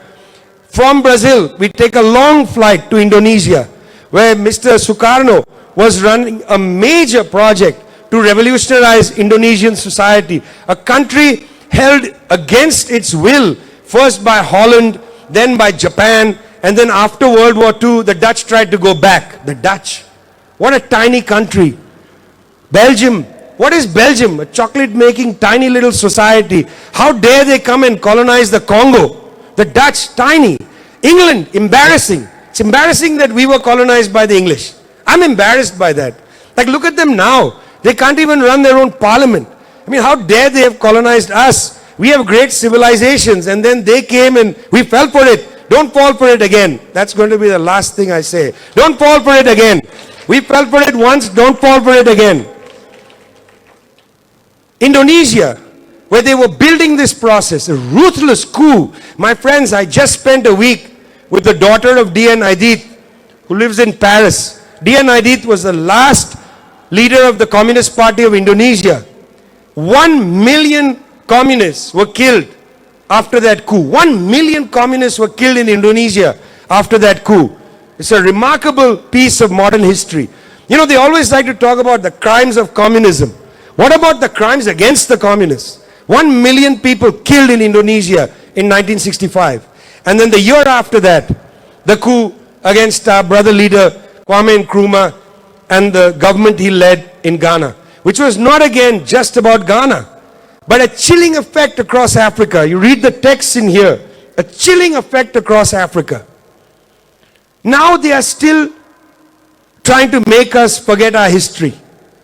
It's very important that you remember this chain of coups, because these were all coups against the third world. And they had an impact. They disoriented us. They demoralized us. They made us unclear about our path. They also lied to us about what was happening to the governments that were couped. They lied and said that they were actually authoritarian, or they were not interested in the people's welfare. They lied about that. And for several generations, people believed in the lies. But no more, because there's a new mood. There's a new mood, not only because we've learned something in history, because the world is changing. Because we don't need to supplicate ourselves before the West any longer. We don't need to supplicate. There are other sources of power for us in the world. But this poses a challenge for us. You see, I know on the African continent there's a debate. How should we understand China? It's a debate. You know, how should we understand Russia? It's a debate. Let me ask you, the issue isn't what is China doing in Africa. The issue is, what are the Ghanaians doing with the Chinese? What is the Ghanaian project? What are you willing to sit across the table with the Chinese and say, we don't want that, we want this? We need to have our own projects. We need to learn to be more forthright for our program, for our demands, for our needs. We don't need anymore to fall for anybody else's agenda. We need our agenda. And the thing about Kwame Nkrumah is he was pretty clear about his agenda. It's not just Nkrumah. Every one of these leaders understood the primary issue to fix in our society is illiteracy, is to get the masses of people to feel dignified again. That was the primary issue. The primary issue isn't to raise the GDP in the country. You can raise the GDP in all kinds of terrible ways. You don't just want to raise the GDP in the country. You want to have a country where there is no longer starvation. You know, the African continent is one of the most arable continents on the planet. It has much more arable land than it needs to feed every person on the continent. And yet, And yet, countries on this continent import food. Why? Why? We should think about these things. We need to have the conversation. How do we want to live? We have to be careful of them. Because now they may not come back with the straightforward coup. Now they come back based on those two forms of power that remain, information and war. They come back with other mechanisms. One of them, for instance, that they've worked out that rather than come back on the front of a tank, they come back through a bank. They come back with a bank rather than a tank because they still have financial power. They still control financial markets. South Africa says, we are taking Israel to the International Court of Justice. What does the US Congress do? They frame a bill to sanction South Africa financially. They frame a bill. Why? Because they want to intervene in this election in South Africa and make sure that their former apartheid buddies, now reconstituted as a Democratic Alliance, will make gains in the election. So they have a sanctions bill in Parliament, in the Congress in the United States. Tanks, maybe not. Banks, certainly. But also propaganda. I mean, this incredible wave of propaganda about the Chinese recolonizing Africa. See, I find that really interesting because the Chinese have never colonized Africa before. So why are you using a word like recolonize? If anybody is recolonizing, it's you. It was Belgium. It was France. It was the United States. It was so-called Great Britain. They colonized Africa. It was the Portuguese. I never heard of a Chinese colony in Africa. I never heard that before. Recolonizing, just a generation ago, the United States promoted foreign direct investment. They said, you need foreign direct investment. But that was actually a half-truth. What they meant is, you need foreign direct investment from us. You can't take foreign direct investment from the Chinese. Because after all, what are the Chinese doing? That's foreign direct investment. It's what the World Bank and the IMF used to promote. But again, what's good for the imperialist goose is not good for the formerly colonized gander. When they want to do something, it's okay. If somebody else tries to do it, it's not okay any longer. But the times have changed. There is a new mood. We are not going to listen to them in the way we used to. We have to be much more proud of our own struggles to build our own countries, to establish our own presence on the world. People in Ghana have a glorious history of anti-colonial struggle. It was Ghana that led the fight in very many parts of Africa to build a project against colonialism. It was in Ghana, in Accra in 1958, that African leaders and then later national liberation movements came to strategize how to bring liberation to the rest of the continent. For a decade after that, before the coup, leaders and movements came from all over the world to think about how to expand the range of national liberation. You have a glorious heritage. Even after the coup, you have such an important history of fighting against the military dictatorship. There are people in this room who sacrificed so much of their lives to bring democracy back to Ghana. But my friends, democracy isn't a thing. Democracy is a process. You don't actually have democracy just because you have elections.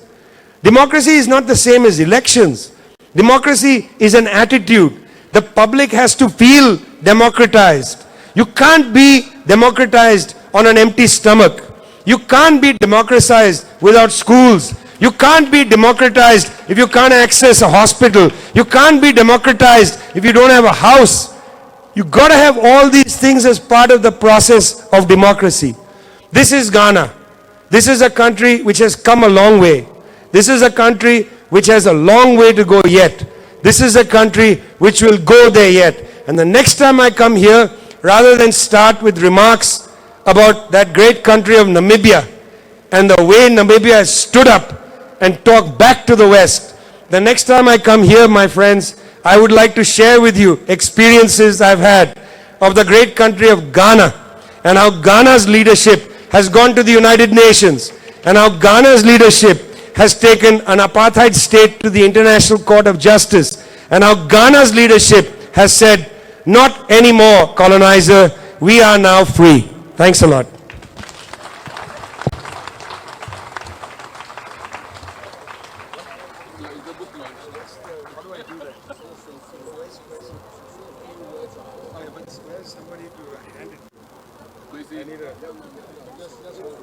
Oh, really? But I want somebody to hand it to.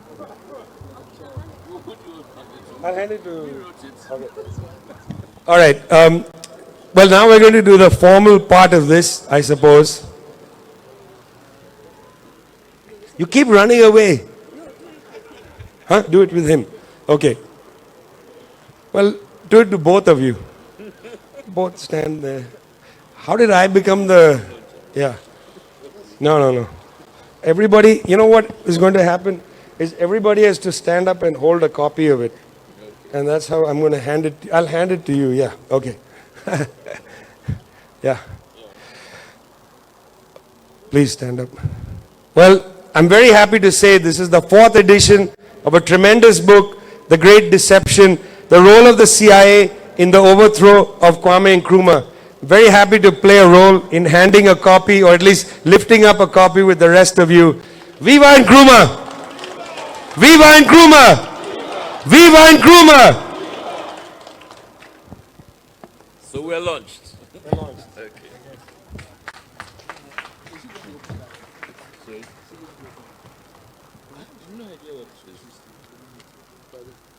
No, it's not necessary. Hey, it's okay. It's okay. So now the Okay. Kwesi Pratt is going to come forward to squeeze some money out of all of you to go to the cost of producing some more copies. Thanks, Vijay, for your intervention and for learning to launch a book. So, Kwesi, auction. Yeah, I have this very unpleasant duty of taking money out of your pockets, but please be assured that the money we take will go into the publication of more books. Right now, between now and June, we intend to launch at least 3 more very critical books about our history and our future. The 4th edition of Fight Back, a response to anti-Nkrumah's provocations, will soon be launched, and we intend to launch another book, SMG Speaks. All of that will require resources, and unfortunately we have decided that some of the resources must come out of your pockets. I see many more distinguished people who have poured in. The General Secretary of the Petroleum Workers Union of Ghana is here with us. I see Ambassador Tamakro here. I see Ambassador Amo Godfrey also here, and many others, and we'll call you and drill holes in your pocket. Now, I'm offering the very first copy of the book, The Great Deception, for auction. And as you can see, it's not just the book. The book actually has a stand, has a bookmark, has a covering, really beautiful. So, first copy. Somebody has made me an offer, but I'm not announcing it yet. So, first copy, we are taking offers. Well, I also see amongst us two comrades. Yen, Comrade Yen, where is he? Yen. And Comrade Nicholas Atampugri, who was one of the very distinguished leaders of the National Union of Ghana students, later on joined other movements and so on, spent many years in exile, and so we are happy to have these two comrades with us. I'm doing this auctioning with mercy. So the first copy is up for, and please do not delay your offers. There's a very good reason why you shouldn't delay your offers. Because I'm scheduled to be somewhere tonight in another country, and I can miss my flight. And if I miss my flight, it's going to cost thousands of dollars. So please help me to auction this as quickly as possible so that we can move on. taking offers, first offer, first book, quickly. Hey, Entimuba Hakwa. Sembeni. First book, 5,000 Ghana cedis for the first copy, 5,000 Ghana cedis for the first copy. Mr. Paul Afoko, former national chairman of the New Patriotic Party, 5,000 cedis. Anybody wants to beat him to it? 5,000 cedis. Any bigger offer? 5,000 cedis. Going.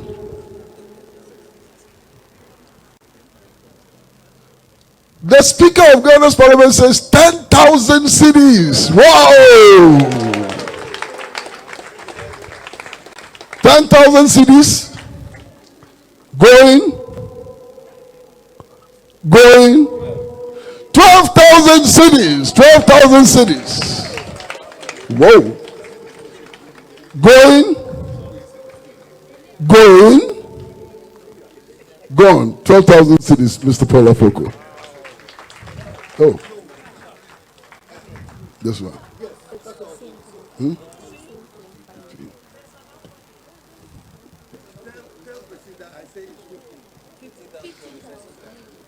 The speaker is so the packaging is so nice that he has increased it to 15,000 cedis. 15,000 cedis. Yeah. Second book.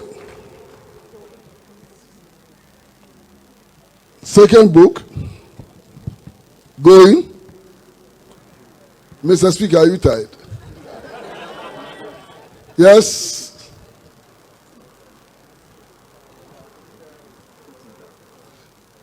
Second book, 15,000 Ghana cedis. Second book, 15,000 Ghana cedis from the Speaker of Ghana's Parliament, Right Honorable Alban Bagbin.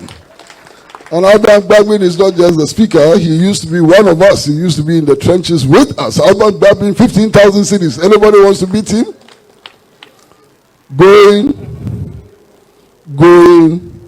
Gone.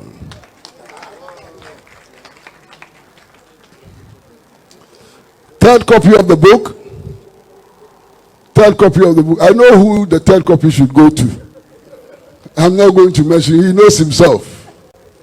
So, Master, I've just passed your line. Check yourself and make an offer.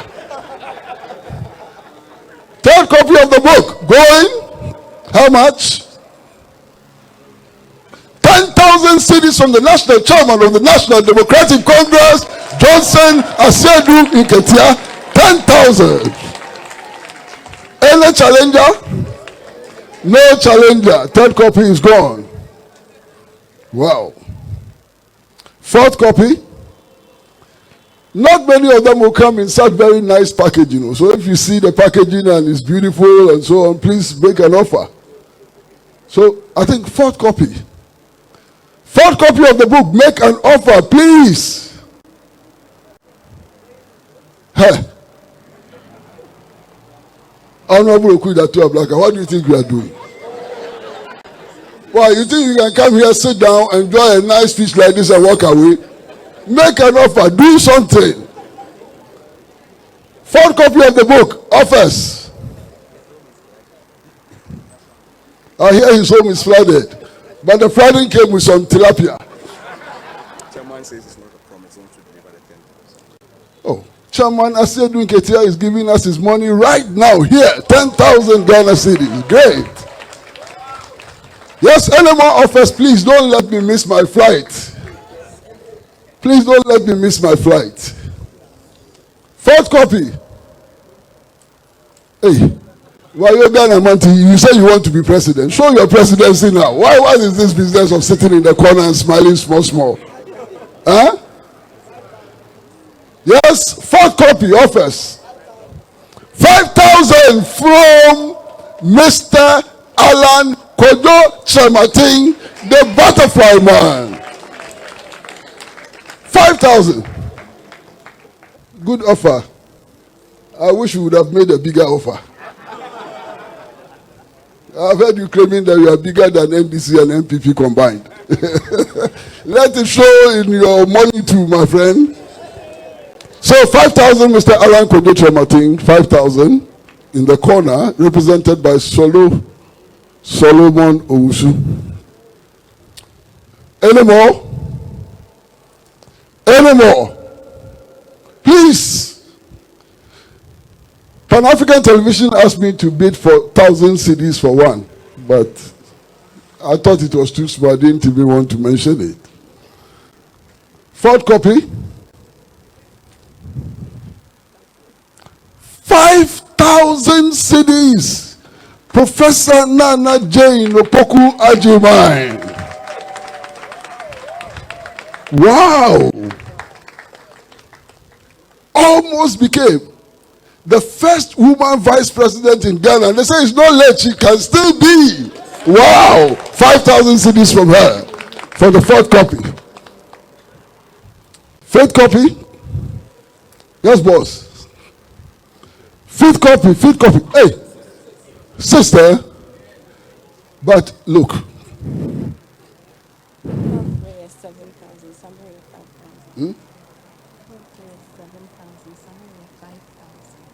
Oh, Professor Nana Opoku is not doing 5,000, small boys and girls 5,000. She's doing 7,000 actually. And Sami Okujato Ablakwa, not on. When the floods came, a lot of people were complaining. I saw some tilapia in his house. I was not sure where the tilapia came from. Sami Okujato is doing 5,000 cities. 5,000 cities, Sami Okujato. Good. Anymore, please don't let me call you. And don't try to hide your head. I see some people who try to hide their heads. Oh, hide your head, crab metro. Yes. Next copy. 5,000 from who? Sami Jemfi. 5,000. Sami Jemfi, 5,000. Please, quickly. Yeah, that's what we want. Quickly, and then we are going. I have a brother in the crowd. We introduced him nicely. He got up to applause and so on. I can't see him anymore. Where is Kokubako? Ojam, you did that, then you make booty like that. Why? Ojam, do something before you die. We introduced you so nicely. You got up to cheers. Now you are bending your head. What is that? Kokuye Bibi. Yes? Any more offers? Yeah, Najib, say it loud. Any more offers? 2,000. I went from the bar. You know, Koku, 2,000 from you is okay. Because I know what role you played. If not today, at least in the past. I mean, I was first introduced to Jack Mahoney's book by Koku Baku. He first introduced me to Mahoney's book. And we made sure that as many comrades as possible bought the book and read the book. And we analyzed the book, you know, over and over again and so on. Extracts of Mahoney's book are in this book. And we cannot forget roles that people played in the past, which has contributed significantly to where we are today. So, Kweku, we salute you for the role that you have played. But next time, give more than 2,000. You can give more than 2,000. Don't waste our time. Yes. 2,000 from Dr. Samari. 2,000, Dr. Samari. Any more? Yes? 2,500 for the CPP library. The man is serious about chopping president. He's not joking at all. He ain't joking, man. Wow. 2,500 for the CPP library. Any more offers? Any more offers? Any more offers? So all these big women and men who are here, your bigness has no weight. Ambassador Tamakro, 2,000 cities. Ambassador Tamakro, the handsome gentleman in the white shirt. 2,000 cities, Ambassador Tamakro. Any more?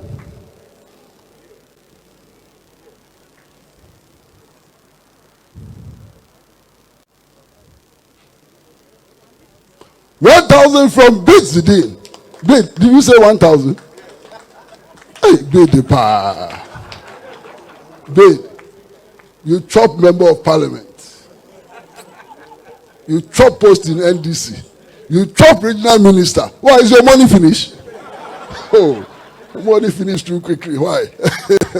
Bid Zidane, 1,000 cities. Any more?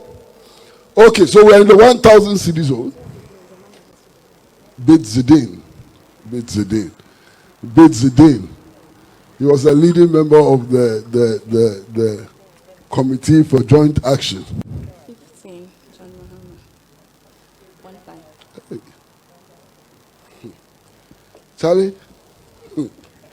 Charlie, no be easy, oh. Huh. Bid. The people who want to chop president, they are showing their photo. No be joke. President John Dramani Mahama, 15,000 Ghana cedis. President John Dramani Mahama. Yeah. You think chopping president is a small thing? It's not a small thing. Yes? Anybody else? Did I see somebody else who wants to chop president in the crowd? You want to chop president? How are you going to chop that president? By sitting there and wearing your Maya fee and waiting call. Yes, any of us? Well, there's an offer of 1,000 cedis from Pan-African Television. Give it to Mamiya, she will pay. They offered that first, but it was too small. I was feeling shy. Amma. Anybody else? Yes, boss. 1,000 cedis for NDC Library. 1,000 cedis for NDC Library. Any more? Okay. Now we are in a very special zone. Anybody who has 1,000 cedis and wants to take home one of the books, show by hand. 1,000 cedis. Not much. If you have 1,000 cedis and you want to take a copy home, show your hand. We'll bring it to you. 1,000 cedis. Show your hand. Hey, Roseanne.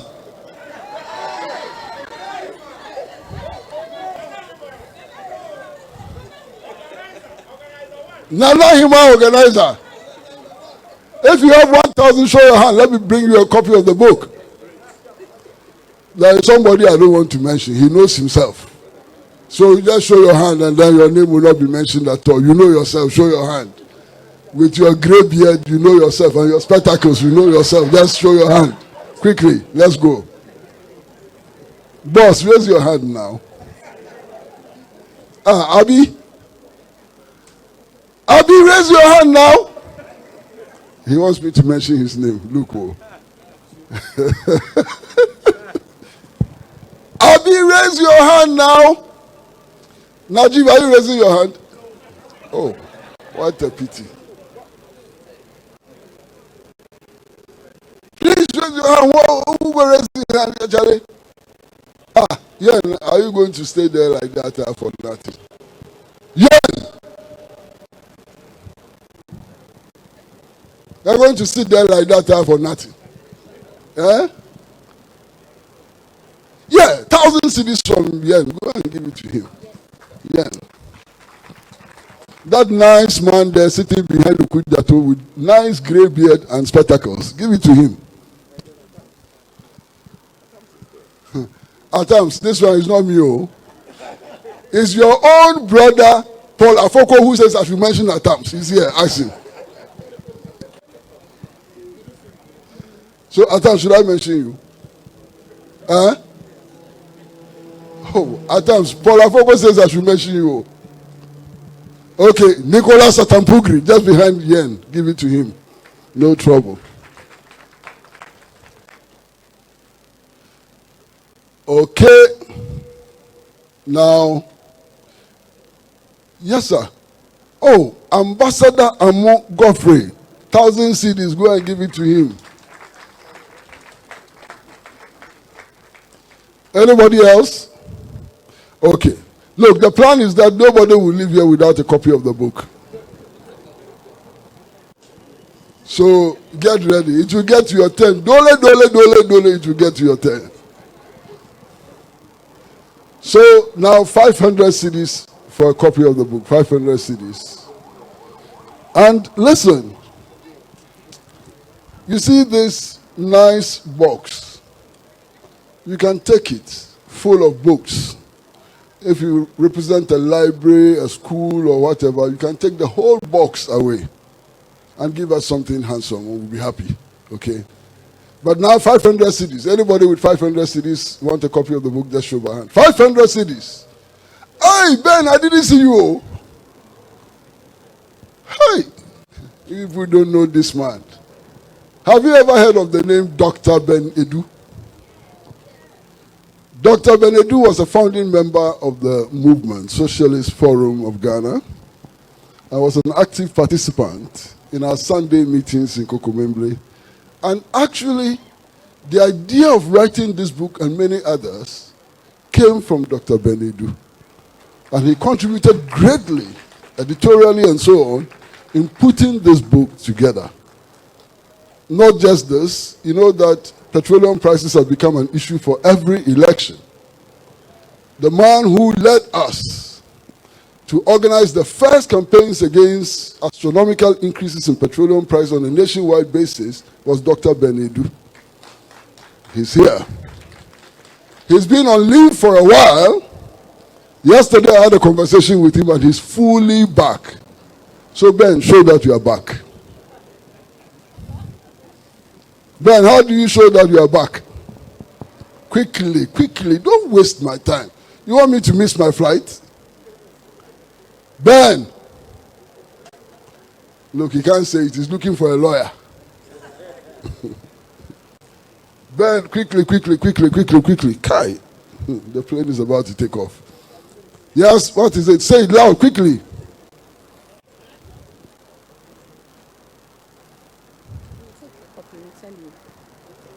Okay, he will not announce how much he's giving, but he will take a copy home. Don't bring 5 CDs home, Ben. Okay, from 500 CDs, we now go to 300 CDs. Show by hands those who want 300 CDs. And you can buy some for your friends.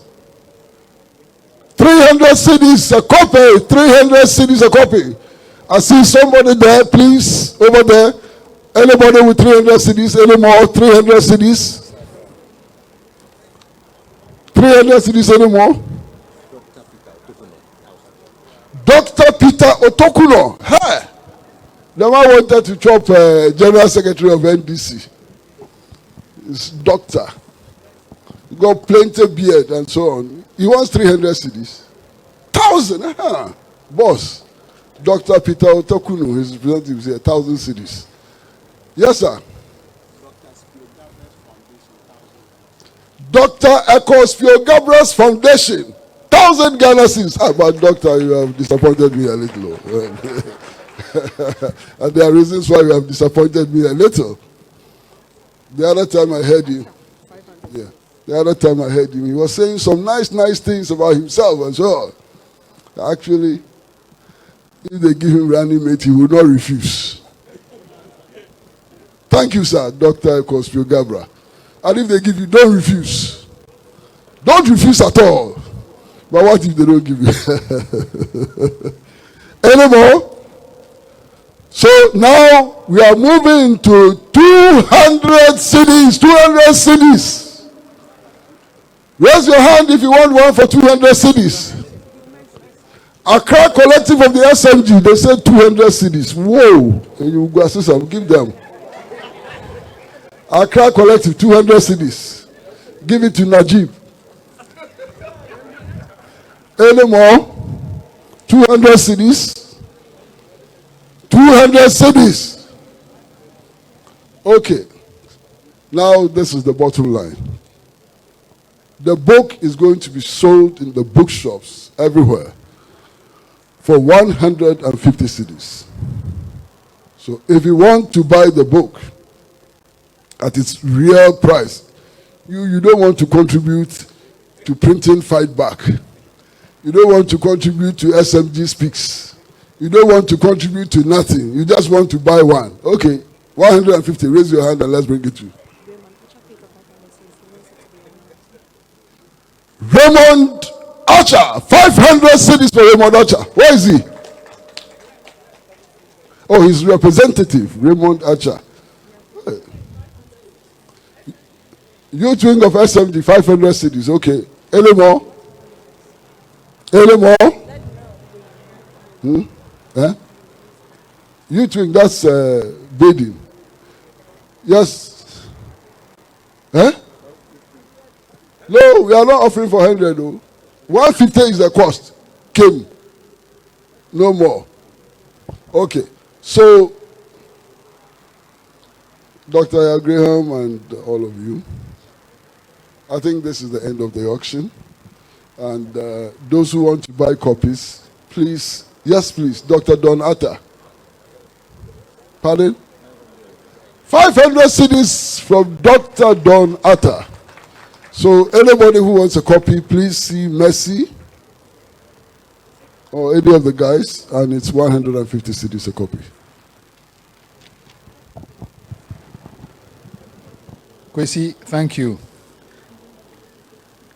Yeah, and thanks to all who have bought copies of the book. Very much appreciated. It's 20 minutes to 7. It's been relatively long, but I think successful afternoon. I'm not going to say very much, except to thank all of you who have contributed to the success of the event. The speakers, the musicians, the poets, Vijay for his taking us down memory lane and also connecting many, many dots. And all of you for your presence, which has made this memorable. Thanks to Ikuya for her thorough review of the book. And the program here says that there'll be refreshments and music. Is that still part of the agenda? I don't want to make an announcement that I'm not responsible for. So let me thank you and say that the formal event is closed, but please, you are invited to mix informally and hang around for as long as you can. And thank you all very much. Good night.